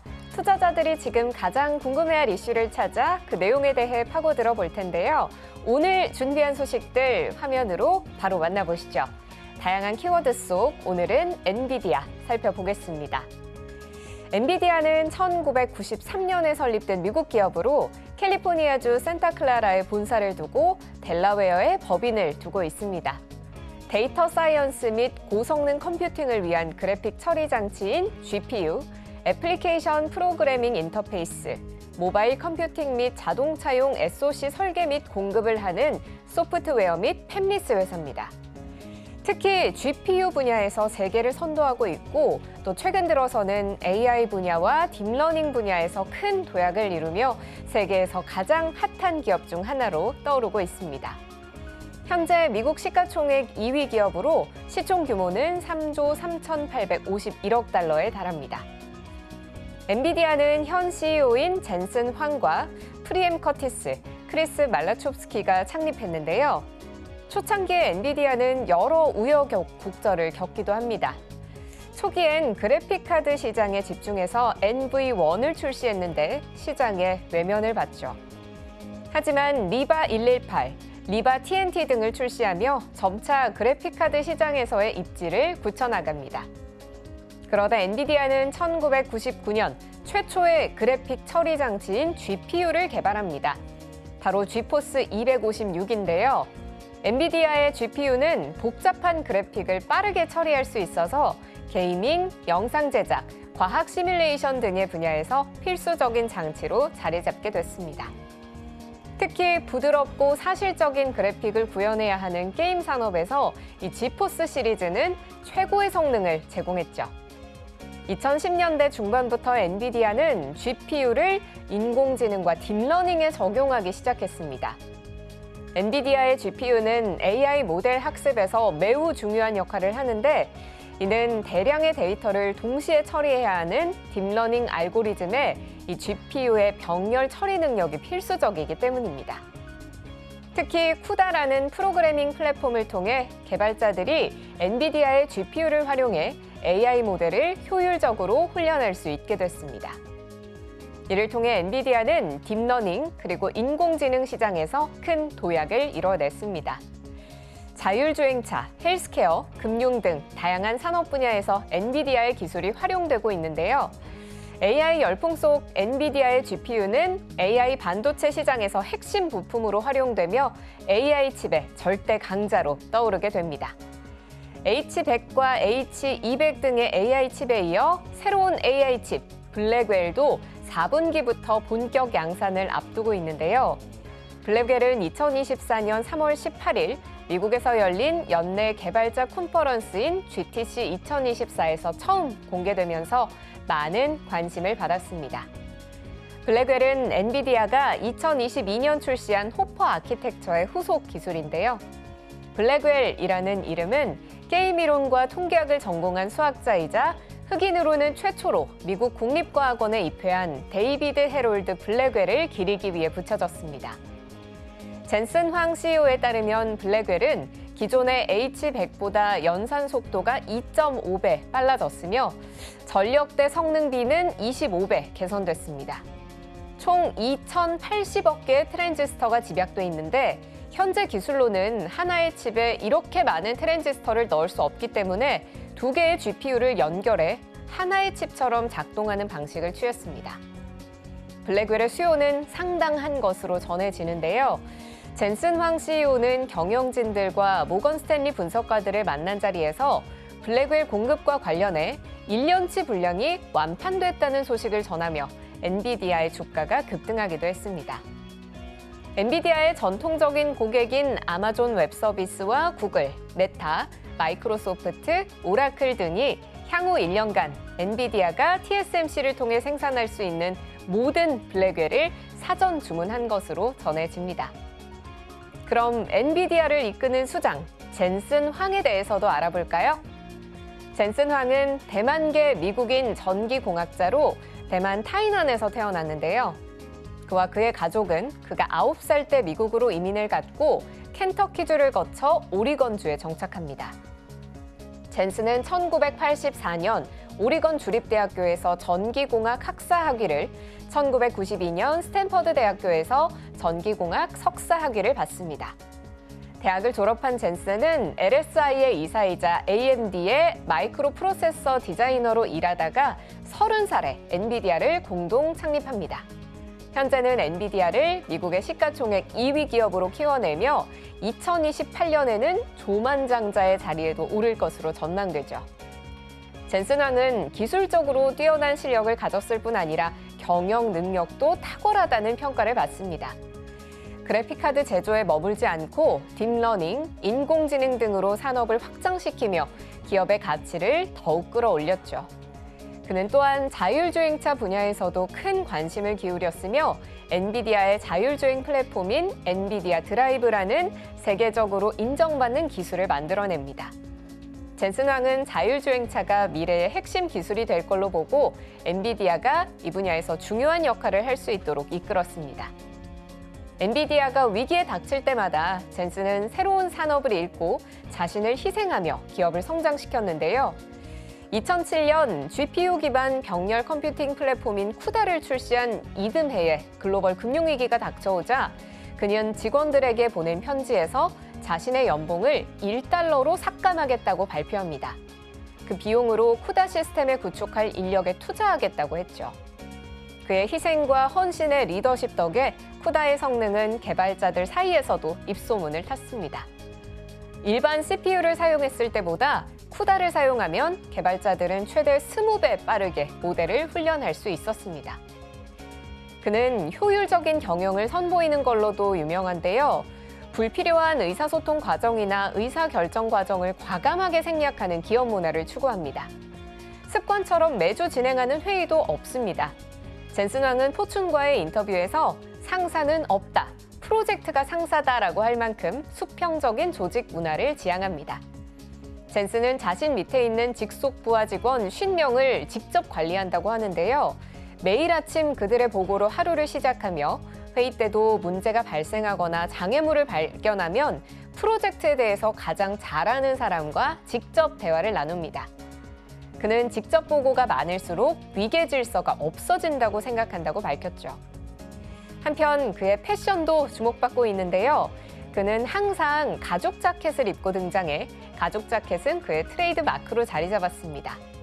가죽 자켓을 입게 된 건 그의 아내와 딸의 권유 때문이었다고 하네요. 그는 왼쪽 어깨에 회사의 로고를 문신으로 새기기도 했는데요. 주가 $100 돌파 기념으로 임원들과 문신을 했는데 2014년 10월 엔비디아 게이밍 페스티벌에서 이 문신을 공개했습니다. 늘 차세대 기술 분야에서 중요한 역할을 할 수 있도록 엔비디아를 혁신으로 이끄는 젠슨 황 CEO. 또 이제는 반도체 시장을 넘어 미국에서 가장 중요한 기업 중 하나로 우뚝 선 엔비디아의 다음 행보가 주목됩니다. 오늘 제가 준비한 소식은 여기까지입니다. 계속해서 서울경제TV 출발 증시와이드 개장 방송 함께 하시면서 오늘 시장 대응하시길 바랍니다.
네, 개장을 약 9분 정도 앞두고 있습니다. 전일장 요약 한번 살펴보겠습니다. 화면 만나보시죠. 네, 전일장 요약 한마디. 엠폭스, 마이코플라즈마, 위고비, 제바주, 춘추 전국시대. 지난주 금요일장 반도체와 2차 전지가 많이 부진한 흐름을 틈새 시장으로 공략하면서 제약바이오가 상승 흐름을 굉장히 가파르게 탔습니다. 여기에 추가적으로 엠폭스, 세계보건기구가 엠폭스와 관련된 우려 사항을 내놓으면서 엠폭스 관련주가 일제히 상승 흐름을 보여줬는데요. 랩지노믹스가 대표적으로 큰 상승폭을 기록했었고요. 추가적으로 최근에 주변에서 기침하는 분들 많으실 것 같습니다. 이게 감기냐 혹은 코로나냐 많이들 궁금하셨을 텐데 마이코플라즈마 폐렴일 가능성도 높습니다. 폐렴 감염균자가 2만 명을 넘어섰다라고 하는데요. 이와 관련해서 겨울로 진입할수록 더욱더 가파른 상승세를 보여줄 수 있을 것이다라는 가능성까지 열어두고 있고요. 자, 더불어서 위고비도 살펴보겠습니다. 머스크가 선택한 비만 치료제 위고비, 한국에 상륙한 직후부터 가파른 상승 흐름을 계속해서 타고 있는 모습입니다. 블루 엠텍이 대표적인 상승세 보여주고 있는 종목으로 거론되고 있고요. 그야말로 제바주 춘추 전국시대 지난주 금요일장 연출이 됐습니다. 자, 그럼 지수 상황부터 한번 살펴볼 텐데요. 지난주 금요일장 코스피와 코스닥 양 지수는 마이너스권에서 마무리를 지었습니다. 미국 증시가 굉장히 좋은 모습으로 마무리가 됐기 때문에 우리 증시 역시 플러스로 시작은 했습니다만 장중에 고점을 형성한 뒤로 계속해서 하방을 높여 나갔고요. 코스피는 0.59% 하락하면서 2,593포인트에 코스닥은 1% 넘게 내림세를 기록하면서 753포인트의 장을 마무리했습니다. 자, 그럼 금요일장 외국인과 기관 수급 상황도 살펴보도록 하겠습니다. 먼저 외국인 순매수세부터 살펴보겠습니다. 네, 고려아연 이르면 오늘 2차 가처분 결과가 나온다고 하니까요. 오늘 주가 출렁임이 조금은 더 크게 연출될 가능성이 높다라고 판단되고 있고요. 2위는 카카오, 3위는 셀트리온입니다. 진펜트라 SC 제형부터 CDMO까지 더욱더 큰 사업 확장을 넓힌다고 하는 부분까지도 함께 살펴보시면 좋을 것 같습니다. 4위는 3분기 KT, 이번 실적 역시 기대감이 크고요. 밸류엄 역시 더욱더 상승세를 가파르게 움직일 가능성이 높아지고 있는 부분으로 근거가 제시되고 있습니다. 5위는 ABL 바이오까지 살펴보겠습니다. 기관으로 넘어가 보겠습니다. 1위는 KB금융이고요. 밸류업에 대한 기대감과 호실적에 대한 기대감이 함께 맞물리고 있는 상황입니다. 2위와 3위, 5위 모두 현대차와 기아 그리고 현대모비스로 자동차와 자동차 부품주가 랭크되어 있는데요. 현대차와 기아 같은 경우에는 3분기 역대 호실적 크게 나타낼 수 있을 것이다라는 기대감으로 매수세가 다시 몰리고 있는 것으로 보여집니다. 4위는 두산 밥캣입니다. 자, 그럼 순매도도 살펴보겠습니다. 외국인과 기관 먼저 외국인인데요. 삼성전자는 29거래일 내내 거의 한 달 내내 외국인이 팔고 있다라고 봐도 무방하고요. SK하이닉스 그리고 한미반도체 지난주 금요일장 한미반도체는 10% 넘게 빠지면서 큰 주가 하방 압력을 받았습니다. 이에 현대차 증권 같은 경우는 이번에 다시 한번 정정 보고서를 냈는데요. 다만 주가 같은 경우에는 30만 원 선에서 17만 원으로 하방을 조금 더 조정받을 수 있다라는 우려감 역시 함께하고 있습니다. 4위는 현대차 그리고 현대로템까지 살펴봤고요. 자, 그리고 외국 기관으로 넘어가서 현대로템 같은 경우 4위 그리고 삼성전자는 외국인과 기관 모두의 외면을 받고 있다라고 풀이가 되고 있습니다. 자, 빠르게 기관까지 살펴봤습니다. 네, 지난주 금요일장 우리 시장을 움직였던 테마들도 이어서 함께 살펴볼 텐데요. 전반적으로 거래가 많지는 않았습니다. 그중에서도 몰렸던 수급 어디로 갔는지 함께 보겠습니다. 세 가지 테마 중에 첫 번째는 역시나 제약바이오입니다. 비만 치료제가 이 중에서 가장 크게 움직임을 좀 보이고 있습니다. 여전히 위고비에 대한 인기가 있는 상태인데요. 예전에 움직였던 종목들보다 이제 금요일장에서는 한미약품이 좀 크게 움직였습니다. 3분기는 좀 부진하더라도 4분기에는 좀 더 나아질 수 있지 않겠느냐라는 기대감을 모아가고 있습니다. 기존에 움직이지 않았던 비만 치료제가 다시 한번 움직임을 좀 보이면서 이제 수급의 손바뀜이 좀 발생하면서 주가가 다시 한번 올라갈 수 있지 않겠느냐라는 기대감도 같이 모아가고 있고요. 한미약품은 현재 지금 경영권 관련한 이슈도 붙어 있기 때문에 이 부분도 같이 체크를 좀 해보셔야 될 것 같습니다. 앞서 들으셨겠지만 엠폭스 사망자 수가 계속 늘고 있다고 하고요. WHO에서는 제2의 팬데믹이 올 수 있다라고 하면서 여전히 진단키트 관련주들이 좀 강세를 보이는 모습이었습니다. 두 번째 테마 함께 보겠습니다. 네, 우크라 재건주입니다. 트럼프 전 대통령이 다시 한번 좀 약진하는 모습을 보이고 있습니다. 뒷심을 발휘하면서 특히 경합주에서 우세하는 모습을 보이게 되면서 우크라 재건주가 좀 강세를 보였고요. 네이트 실버라고 하면 대선 관련해서 좀 쪽집게다라고 불리는 통계학자인데 트럼프 후보가 9월 중순 이후 처음으로 골든크로스를 경신했다라는 이야기도 내놓고 있습니다.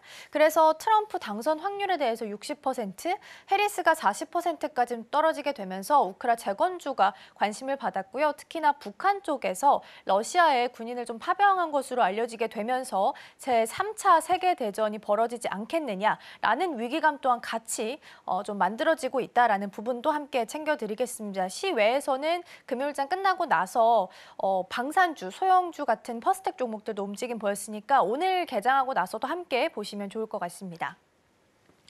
세 번째 보겠습니다. 금요일 시장에서 가장 주인공은 또 한미 반도체가 아니었을까 싶습니다. 사실 좋은 의미의 주인공은 아니었고요.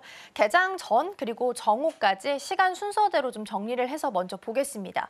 개장 전에 한 증권사에서 보고서가 나왔습니다. 본딩 장비 납품이 지연되면서 매출이 감소할 거다. 그래서 TP가 30만 원에서 17만 원으로 반토막으로 조정이 됐습니다. 사실 그 안을 뜯어다 보면 경쟁사가 생겨서 한미반도체가 불리해질 거다라는 의미가 아니라 설계가 8단에서 12단으로 바뀌는 거기 때문에 이에 대한 장비 납품이 지연될 거다라고 이야기를 하면서 TP를 조정을 했는데 시장에서는 이 부분에 초점을 맞춘 겁니다. 주가 TP가 반토막이 됐다라는 부분에 초점을 좀 맞춘 것 같고요. 그러면서 그 전날에 실적 잘 나와서 주가가 상승을 했었는데 이걸 거의 다 반납하는 모습을 보였습니다. 그래서 정오쯤 됐을 때 점심시간쯤 다시 한번 정정 보고서가 나오게 됩니다. 시장의 오해에 대해서 정정하겠다라는 제목이었고요.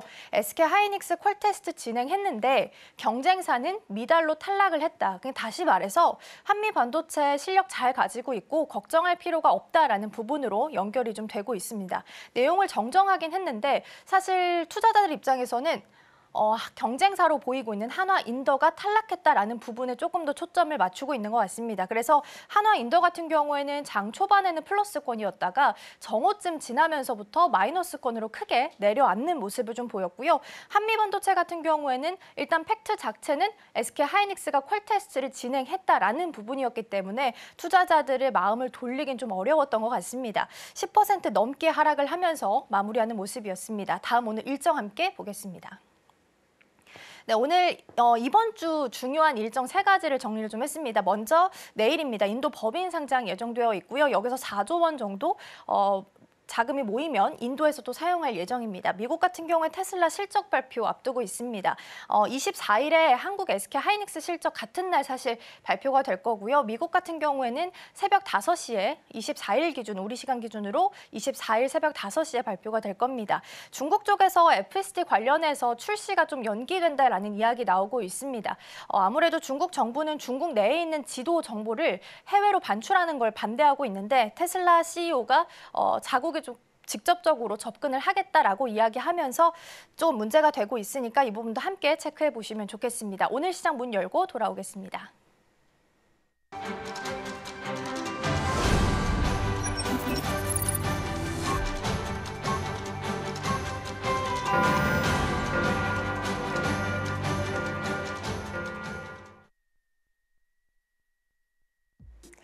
네, 10월 21일 월요일 문을 힘차게 열었습니다. 일단 지난 거래 우리 증시 같은 경우에는 양 시장 모두 다 조금 부진한 모습을 보여줬습니다. 삼성전자 그리고 SK하이닉스 마찬가지로 주가가 내림폭을 그렸는데 반면에 금요일에 미증시 3대 지수는 또 좋은 모습을 보여줬습니다. 다우와 S&P 500이 다시 한번 더 사상 최고가를 찍어내면서 우리 증시 훈풍 영향이 불을 것으로 예상되고 있는데 과연 어떻게 진행되고 있을지 지금 바로 열어보도록 하겠습니다. 네, 오늘 양시장 이렇게 빨간불로 출발하고 있습니다. 일단 코스피 같은 경우에는 지난 거래일에 2600선이 깨진 모습을 보여줬는데 다시금 회복하면서 0.27% 상승 출발하고 있고요. 코스닥 같은 경우에는 그 폭이 다소 조금 적은 편으로 보여지고 있습니다. 0.15% 상승하면서 754포인트 선에서 출발하고 있습니다. 그렇다면 시가총액 상위 종목들은 어떤 흐름 보여줄지 지금 바로 확인해 보도록 하겠습니다. 지난 거래일에 코스피 같은 경우도 그리고 코스닥 같은 경우도 모두 다 좀 부진한 모습을 보여줬는데 오늘 같은 경우에는 지금 삼성전자를 제외하고는 모두 다 빨간불이 들어온 상태입니다. 일단 삼성전자 같은 경우에는 오늘 이 갤럭시 Z 폴드 SE를 출시한다라는 소식이 있었는데 이슈와이드를 통해서 들어본 결과로는 일회성 이슈에 불과할 것이다라는 의견이 현재 나온 나온 상태입니다. 일단 주가는 0.84% 하락하는 모습을 보여주고 있고요. 그리고 삼성전자가 미국 텍사스주 이 반도체 공장용으로 준비했던 이 ASML의 장비 수령을 연기했다라는 보도까지 함께 나온 상태입니다. 그리고 반면에 SK하이닉스는 오늘 좋은 출발 보여주고 있습니다. 1.12% 상승하면서 지금 18만 9,400원 선에서 거래가 진행되고 있습니다. 일단 금요일에 이렇게 엔비디아가 좋은 성적을 냈습니다. 주가가 오름폭을 그려냈는데 일단 뱅크 오브 아메리카가 목표 주가를 190달러로 상향했다라는 소식에 엔비디아도 올라갔고 SK하이닉스도 함께 올라가는 모습 나타내고 있습니다. 그리고 LG에너지솔루션도 마찬가지로 소폭이지만 상승 출발하고 있고요. 일단 북미를 중심으로 국산 ESS용 배터리 수출이 점점 더 증가하고 있다라는 소식도 한번 참고해 보시면 좋을 것 같습니다. 그리고 삼성바이오로직스도 1.32%로 지금 시가총액 1위부터 5위 사이에서는 가장 강한 상승세 나타내고 있습니다. 그리고 현대차는 현재 0.64% 상승 출발하는 모습을 나타내고 있습니다. 이어서 코스닥 시가총액 상위 종목들도 흐름 체크해 보도록 하겠습니다. 지난 거래일에는 알테오젠을 제외하고는 모두 다 하락불을 켰지만 오늘 같은 경우에는 에코프로비엠, HL 이렇게 몇몇 종목들은 현재 상승불을 켜내고 있습니다. 알테오젠은 0.13% 지금 떨어지는 모습을 보여주고 있는데 최근 3일간 외국인이 대량으로 순매수를 하면서 지난 거래일엔 또 52주 신고가를 기록을 했던 만큼 오늘은 어느 정도 차익 실현 매물이 출회가 되고 있는 것으로 보여지고 있습니다. 그리고 에코프로비엠 같은 경우에는 지금 0.37% 상승하는 모습을 보여주고 있습니다. 일단은 에코프로비엠을 바라보는 증권가들의 눈높이 자체가 현재 떨어지고 있으면서 계속해서 주가가 하락을 했지만 오늘만큼은 상승 전환된 모습을 보여주고 있고요. 에코프로는 반면 0.12%의 소폭 하락하는 모습 나타내고 있습니다. HLB 같은 경우는 현재 0.14% 상승하고 있습니다.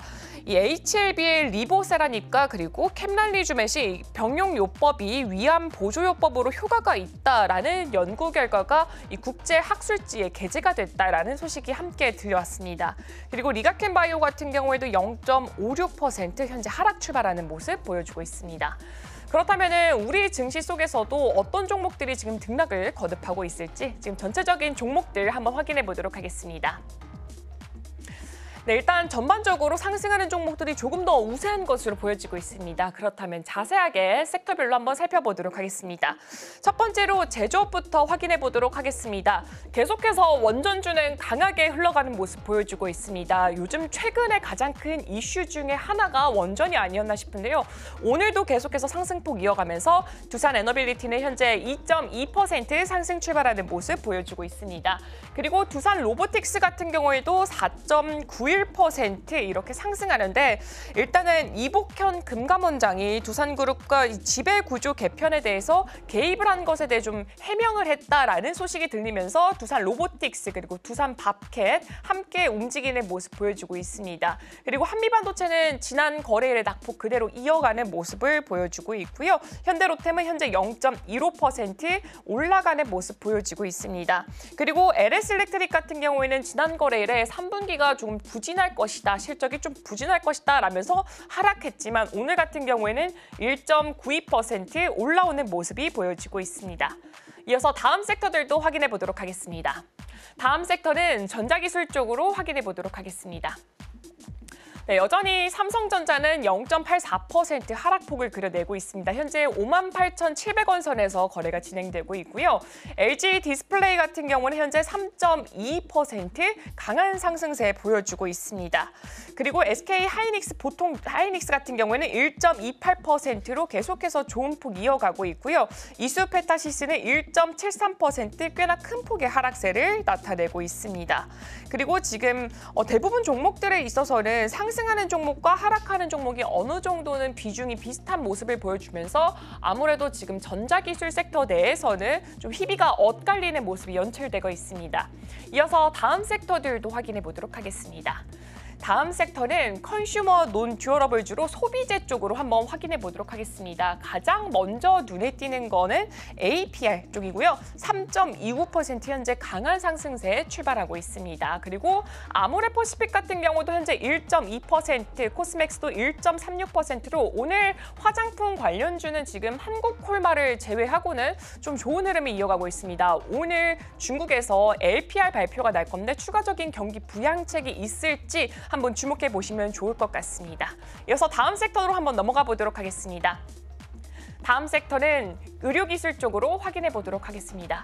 지난 거래일에 코스닥 시가총액 상위 종목들 대부분은 좀 부진한 모습을 보였는데 그 중에서도 제약바이오 업종 같은 경우에는 강한 상승 탄력을 보였습니다. 비만 치료제 이슈도 있었고요. 더불어서 물질 하나가 지금 비만 치료제에도 어느 정도 적용이 된다라는 이슈가 있었습니다.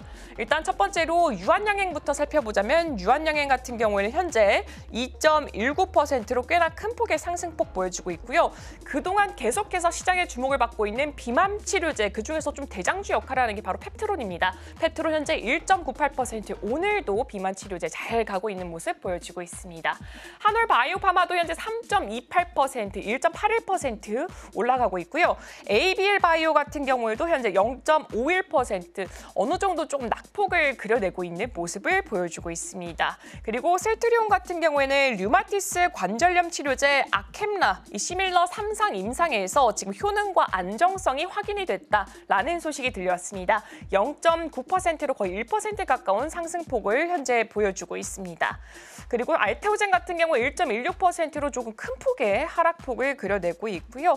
더불어서 지금 오스콕텍도 1% 떨어지고 있고 한미약품 같은 경우는 현재 지금 0.71% 떨어지고 있습니다. 그동안 위고비로 함께 잘 갔지만 오늘 같은 경우에는 어느 정도 좀 주춤한 흐름을 보여주고 있습니다.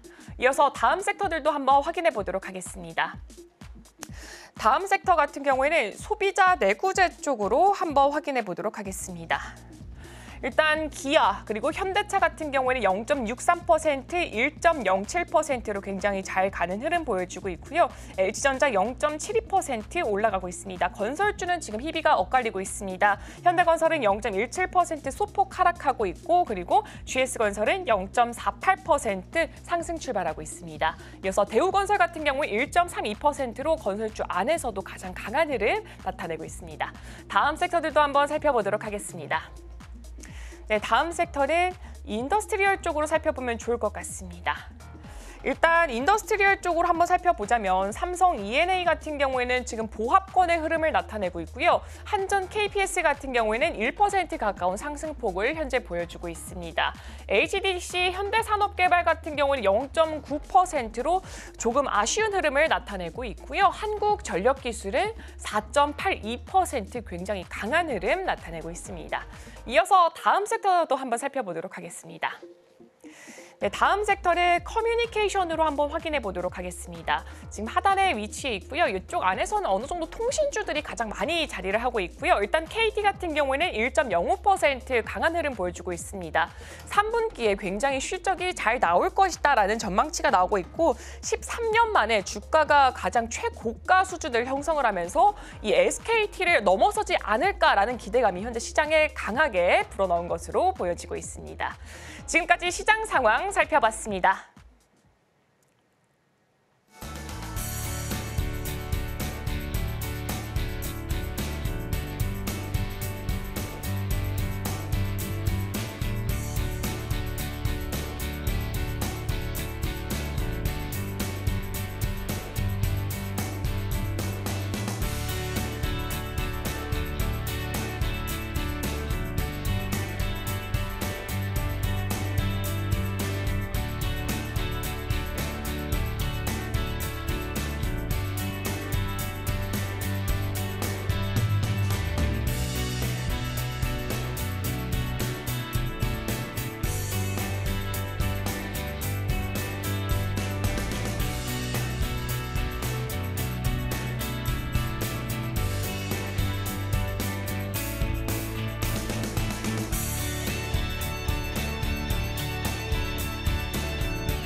네, 계속해서 캐스팅 콜로 이어가 보도록 하겠습니다. 오늘 도움 말씀에는 이스토리 정태근 이사 자리해 주셨습니다. 이사님 어서 오세요. 네, 반갑습니다.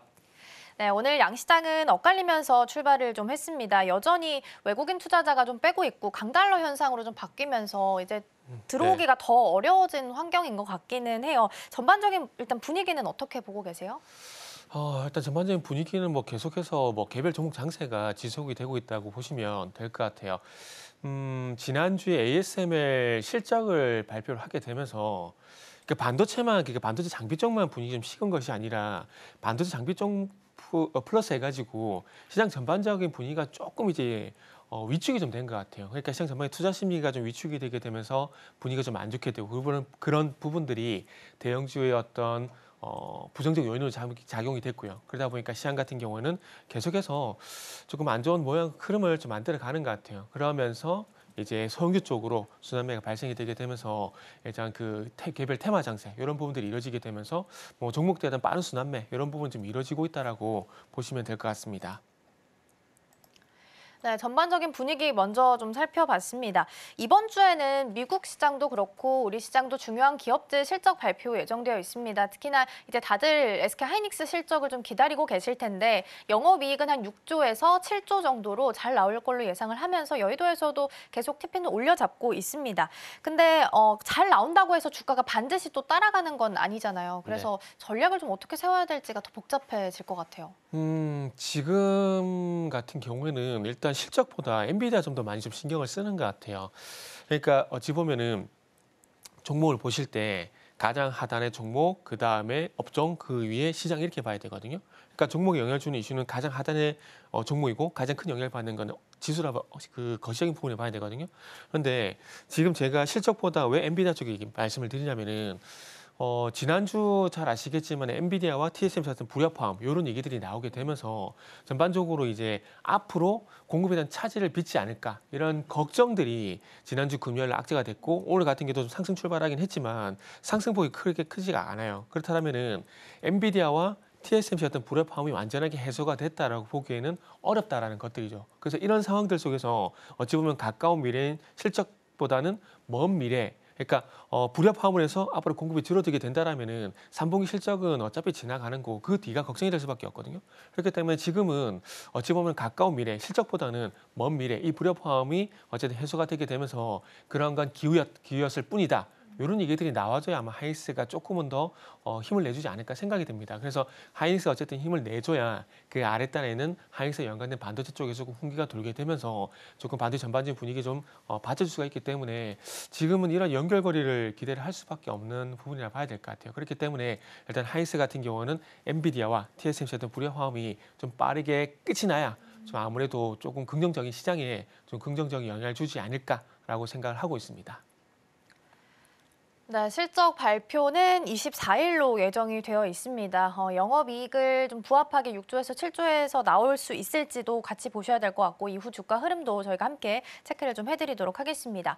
앞서서 제가 브리핑할 때 말씀드린 것처럼 한미 반도체랑 한화 인더스터 사이에서 이제 좀 잡음이 나오기 시작을 했습니다.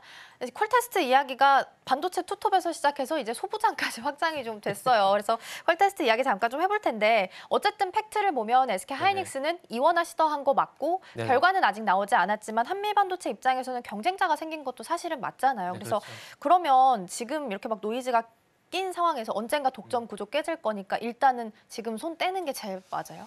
독점은요 이미 깨졌다고 보는 게 저는 맞다라고 봐요. 왜냐하면은 그 하나 정밀기계 이쪽하고요 2021년도부터 이미 그 하이브리드 본드 장비 있잖아요 개발이 진행돼 왔었거든요. 그렇기 때문에 그때 이미 독점 구조는 깨졌다고 보시는 게 맞는 거고 근데 그때 당시 같은 경우 너무나 한미 반도체 분위기가 좋다 보니까 그런 것들이 큰 이슈가 안 됐던 것들 뿐인 거죠. 그런데 그 한미 하나 정밀기계뿐만 아니라 ASMPT 이쪽 회사 같은 경우에도 지금 강력 경쟁자잖아요.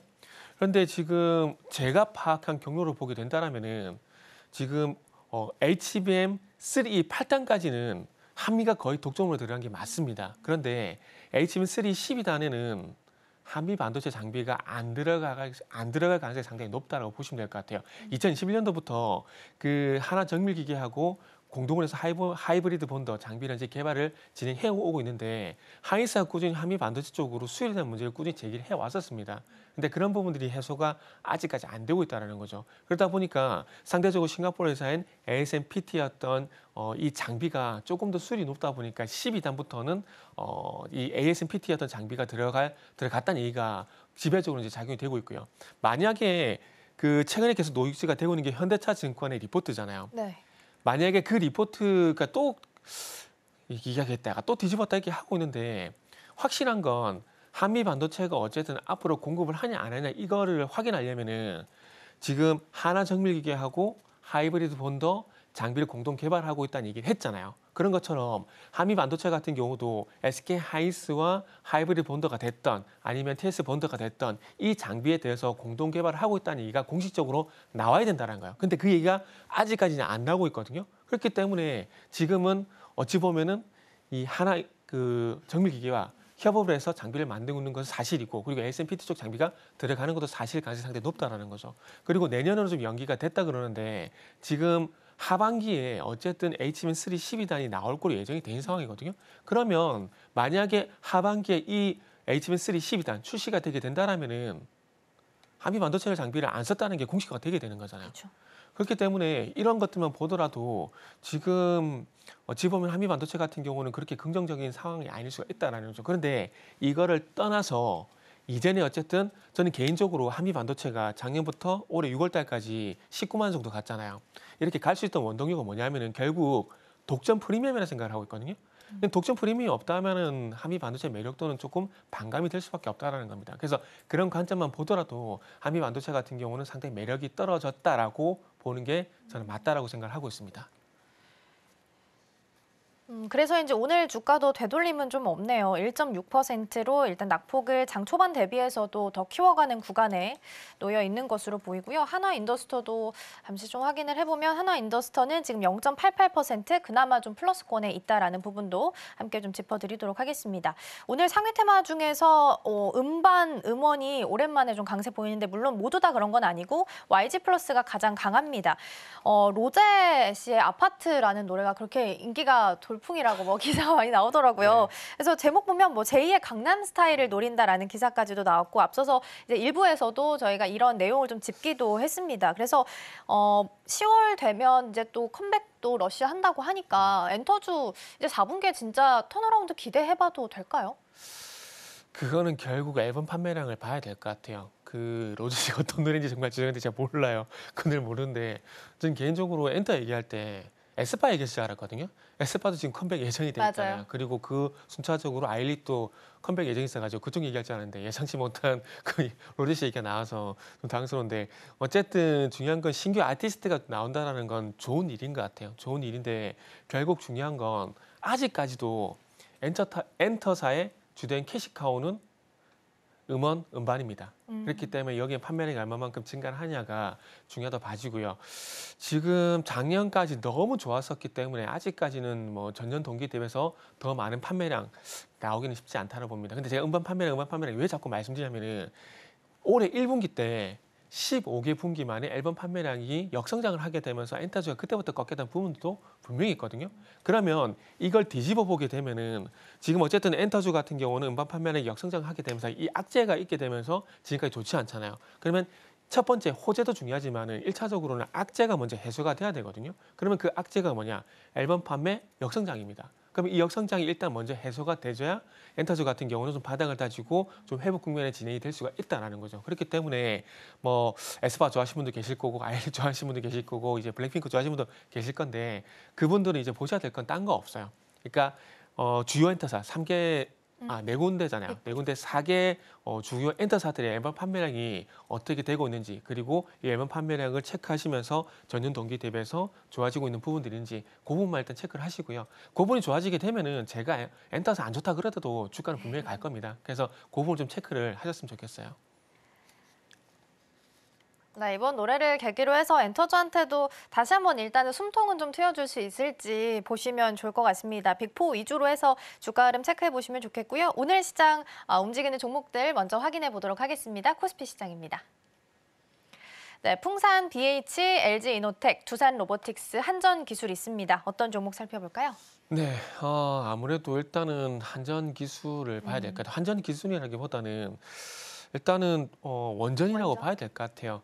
지금 지난주부터 구글이 다시 SMR 모멘텀을 만들게 되면서 원전이 상당히 단기적으로 강한 모습이 연출이 되고 있는 상황들인데 일단은 뭐 참 미안하게도 SMR 얘기하게 되면 SMR을 얘기하게 되면 한전 기술은 조금은 수혜적인 측면에서 봤을 때 좀 뒤로 밀린다라고 볼 수밖에 없을 것 같아요. 우리가 일반적으로 알고 있는 경수로 원전, 뭐 폴란드라든지 체코라든지 그리고 이제 트리키에 상대적으로 트리키에게는 상당히 잘 안 나오더라고요. 이쪽 경수로 원전을 추진을 받게 되면은 1차적 설계 같은 경우는 한전 기술을 할 거기 때문에 수혜가 되겠지만 SMR 같은 경우는 글로벌 전반적으로 봤을 때 설계 기업들이 너무나 많습니다. 그래서 지금 두산 에너빌리티가 그 설계 기업 쪽 수주를 받기 위해서 정말 많은 컨택을 좀 하고 있는 상황들인데 그러다 보니까 SMR 같은 경우는 대장이 일단 두산 에너빌리티라 보시면 될 것 같아요. 그리고 그와 관련돼 가지고 BHI 같은 경우도 직접적인 어떤 수혜가 되는 제가 봤을 때는 그 SMR 수혜자라 보시면 되지 않나 생각이 들고요. 나머지 원전 관련 종목들 같은 경우는 어쨌든 중요한 건 이 원전 관련해서 모멘텀이 다시 한번 부각이 되다 보니까 동반해서 같이 좀 움직인다 그러고 보시면 될 것 같아요. 그리고 이 SMR 관련 종목이 저는 지난주 금요일 좀 식었다고 생각했는데 주말을 통과하게 되면서 이제 대통령실에서 또 SMR 4개 정도 이제 건설을 연말에 발표하겠다. 그러니까 연말에 이제 제11차 전력수급 기본 계획을 이제 발표할 예정인데 거기에 이제 SMR 건설 계획까지 반영시키겠다 얘기가 나오게 되면서 원전 관련 종목들은 좀 강세를 보이는 것 같아요. 정말 원자력 발전 관련된 종목들 같은 거 정말 계속 희망 고문을 하고 있거든요. 근데 이 부분은 어쨌든 정권이 바뀌게 되면서 탈탈 원전에 어떤 기대감에서 충분히 기대감의 상승이 나왔기 때문에 지금은 확정 수주 이런 얘기들이 나와줘야 원전이 과거에 바라카 원전을 수주 받았을 때처럼 탄력적으로 갈 수가 있기 때문에 지금은 조금 좀 많은 기다림이 좀 필요한 것은 있다는 점을 좀 감안을 하고 투자를 좀 하셔야 될 것 같아요.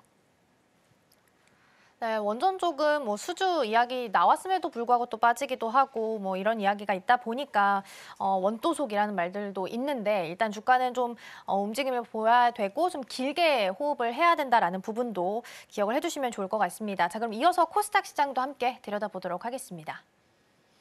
네, 코스닥입니다. 우리기술, BHI, 아이즈 엔터테인먼트, 코아스템 캐몬, HLB 이노베이션 있습니다. 어떤 종목 살펴볼까요? 여기서 원전을 얘기할 걸 그랬네요. 여기서 원전을 얘기하네요. 네, 원전 좀 많아요, 오늘도. 원전 종목들이 좀 많이 있어요, 오늘 그죠. 상단에. 이게 지금 어쨌든 지난주 목요일이어서 그 대통령실에서 다시 한번 원전에 대한 모멘텀을 불을 지르다 보니까 이런 현상들이 나오는 것 같아요. 그래서 일단은 PD님 그리고 작가님 그리고 앵커님 죄송한데 일단 풍산 얘기할게요. 네. 죄송한데 근데 원전 얘기는 지금 이제 코스닥 쪽에 원전이 지금 보세요. BHI, 우리기술 이렇게 두 종목이 있는데 일단 코스피 쪽에서 풍산을 할까 하다가 지금 한전기술을 했거든요. 그래서 살짝 좀 후회가 되네요. 그래서 풍산 얘기 좀 드릴 건데 북한이 또 우크라이나 쪽으로 이제 파병을 했다는 얘기가 나오게 되면서 조금 저는 개인적으로 좀 걱정이 돼요. 좀 여담인데 정말 이제 이런 얘기를 드려도 되나 싶을 정도인데 만약에 있잖아요. 저는 개인적으로 이 북한이 파병이 됐는데 아마 쿠르스크 지역으로 저는 투입이 되지 않을까 생각이 들거든요. 지금 어쨌든 러시아가 지금 헤르손 지역이라든지 그리고 크림반도라든지 그리고 도네츠크 그쪽 지역은 다 점령을 하고 있는 상황들인데 어찌 보면 기습이라 봐야 되겠죠.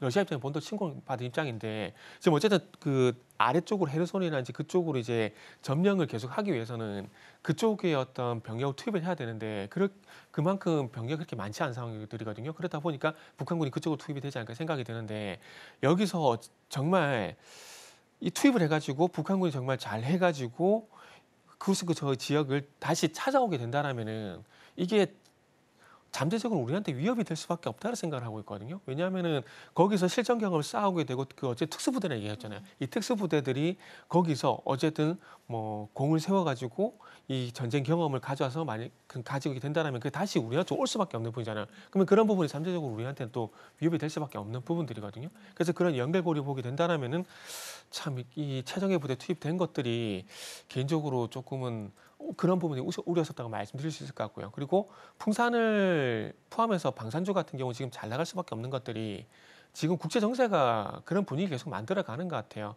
지금 북한군이 투입이 되게 되면서 자칫 이 대전으로 확장될 수 있는 그런 분위기도 만들어지는 상황들이거든요. 그러면서 지금 우크라이나 전쟁 같은 경우는 영국 싱크탱크 같은 경우는 앞으로 3년 더 지속이 될 수 있다는 얘기도 하고 있고, 그리고 이스라엘 계속 전쟁 분위기를 이어가고 있잖아요. 그래서 이런 국제 정세가 뭐 현대로템이란지 풍산에너지, LNG에서 이런 종목들에 대해서 계속 할 수밖에 없는 여건들도 좀 만드는 것 같아요. 그리고 아시겠지만 현대로템이란지 LNG 같은 경우도 MSCI 지수 편입 이런 이슈들도 있잖아요.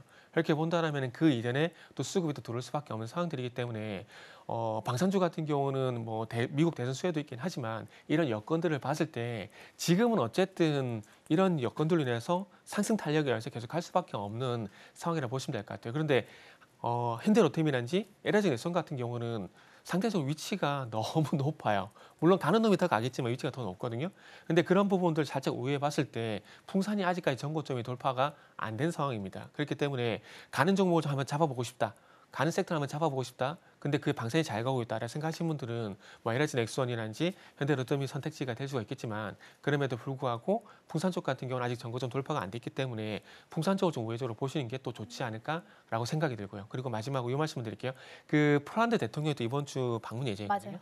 그렇게 된다면 이제 또 현대로템 같은 경우는 K2 잔여 물량 820대 계약의 어떤 기대감까지 반영이 될 수 있기 때문에 이번 주도 아마 방산주 같은 경우는 뭐 지속적인 상승이 좀 나오지 않을까라고 말씀을 좀 드릴 수 있을 것 같아요.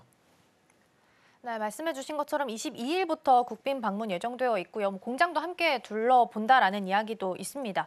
근데 이사님 그럼 방산주를 보면 수주 좀 탄탄하게 받는 빅4 방산주 있고 이런 뉴스가 좀 붙었을 때 움직이는 좀 중소형단 종목들이죠. 퍼스텍, 뭐 풍산, 빅텍 이런 종목들도 있잖아요.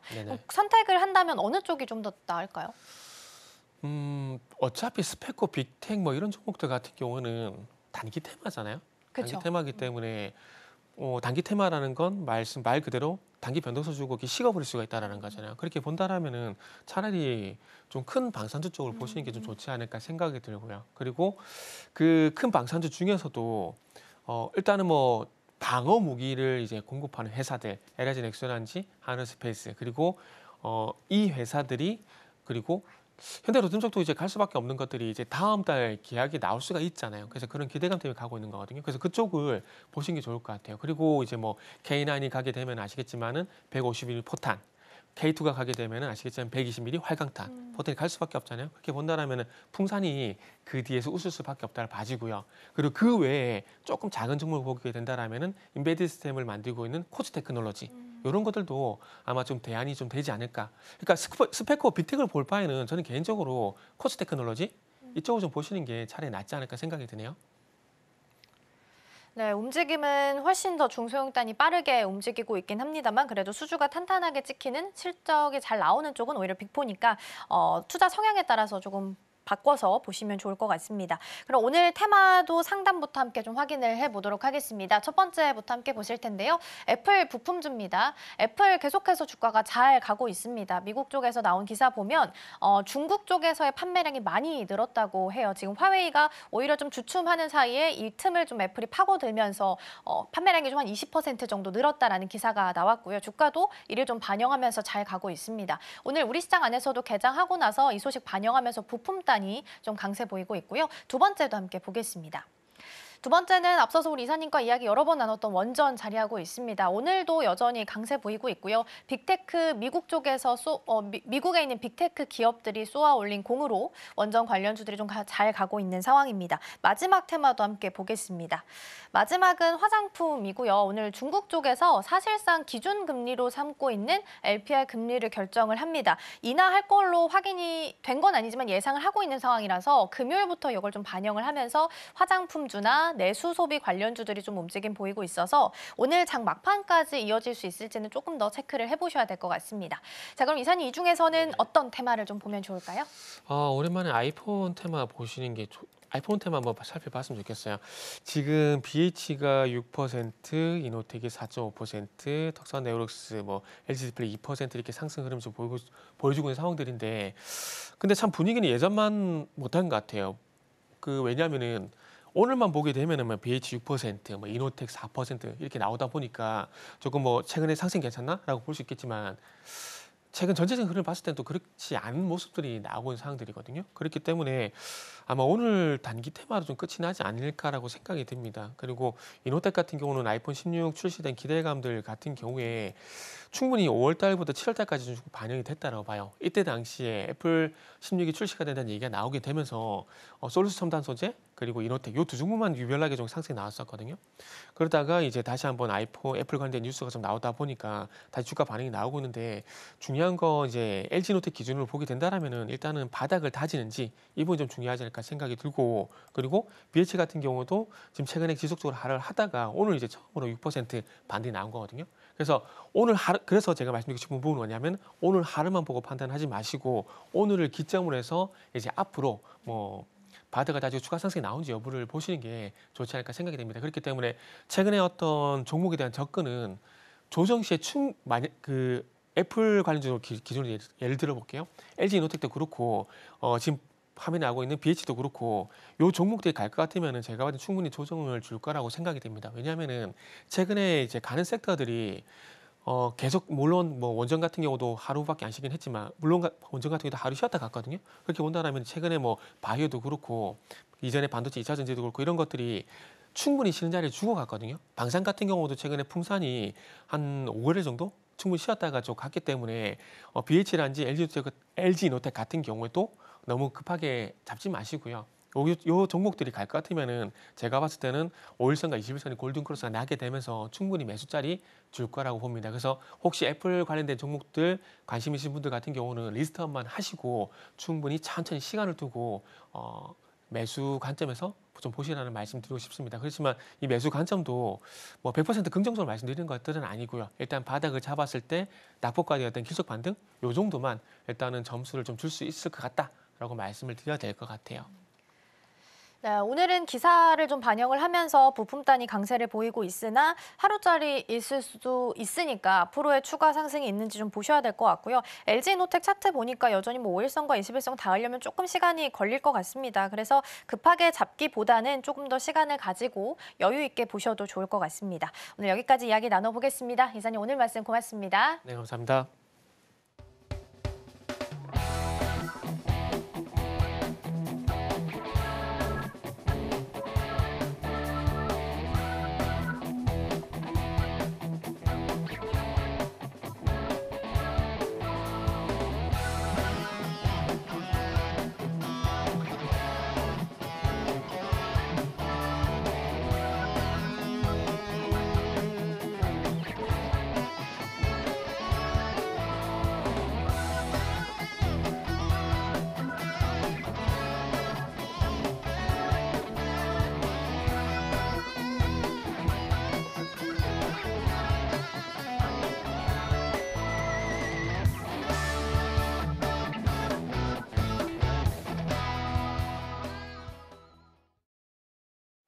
네, 현 시각 시장 분위기 확인해 보도록 하겠습니다. 일단 양시장 지수 자체는 상승 출발을 했지만 지금 현재 지수 흐름 어떻게 진행되고 있을지 바로 확인해 보도록 하겠습니다.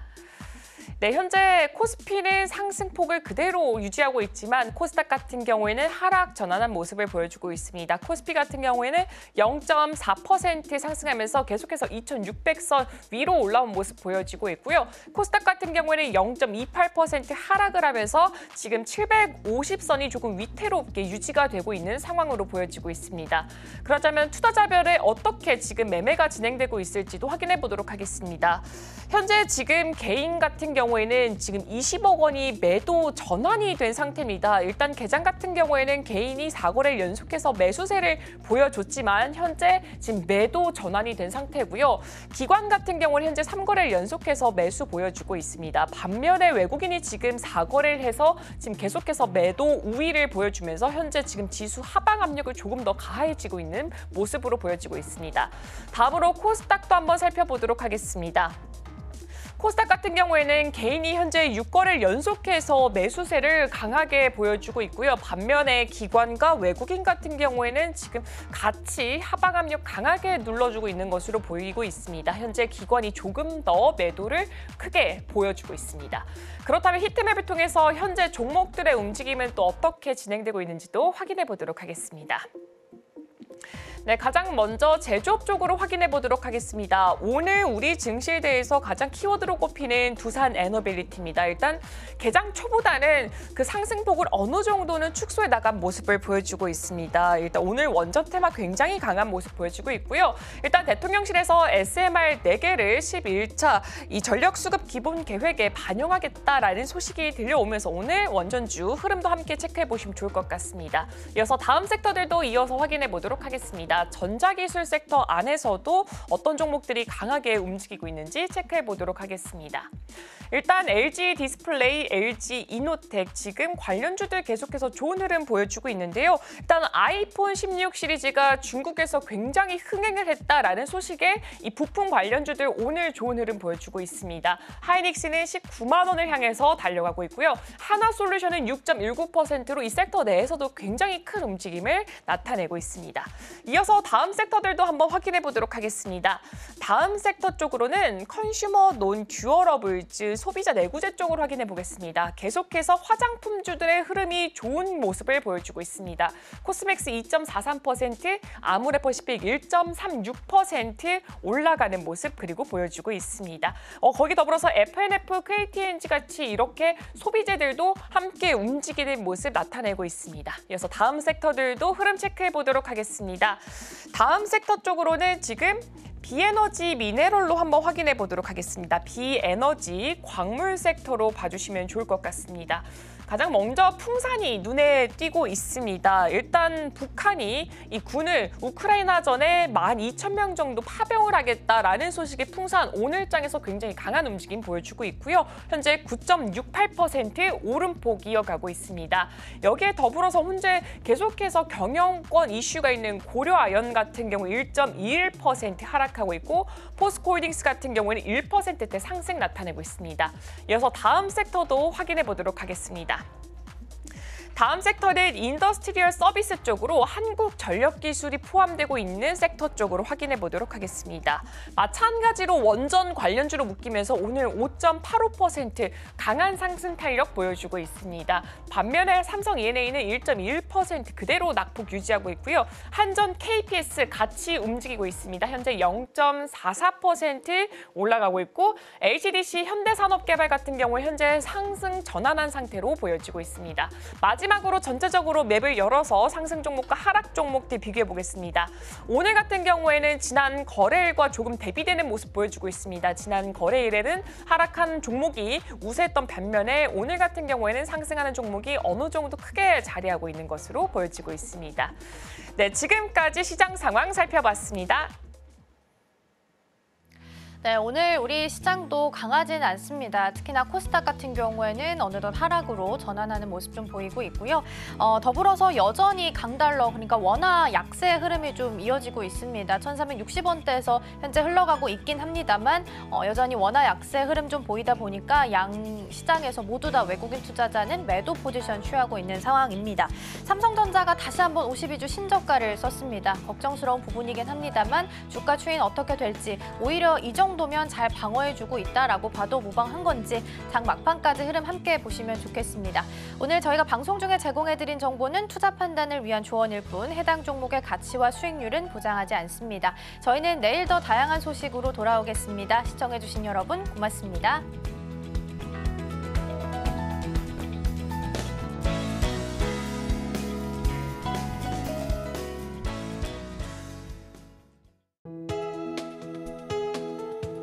본 방송에서 제공하는 투자 정보는 투자 판단에 대한 조언입니다. 방송에서 제공하는 주식의 가치, 가격 상승 및 하락에 대해서는 방송사에서 보장하지 않습니다.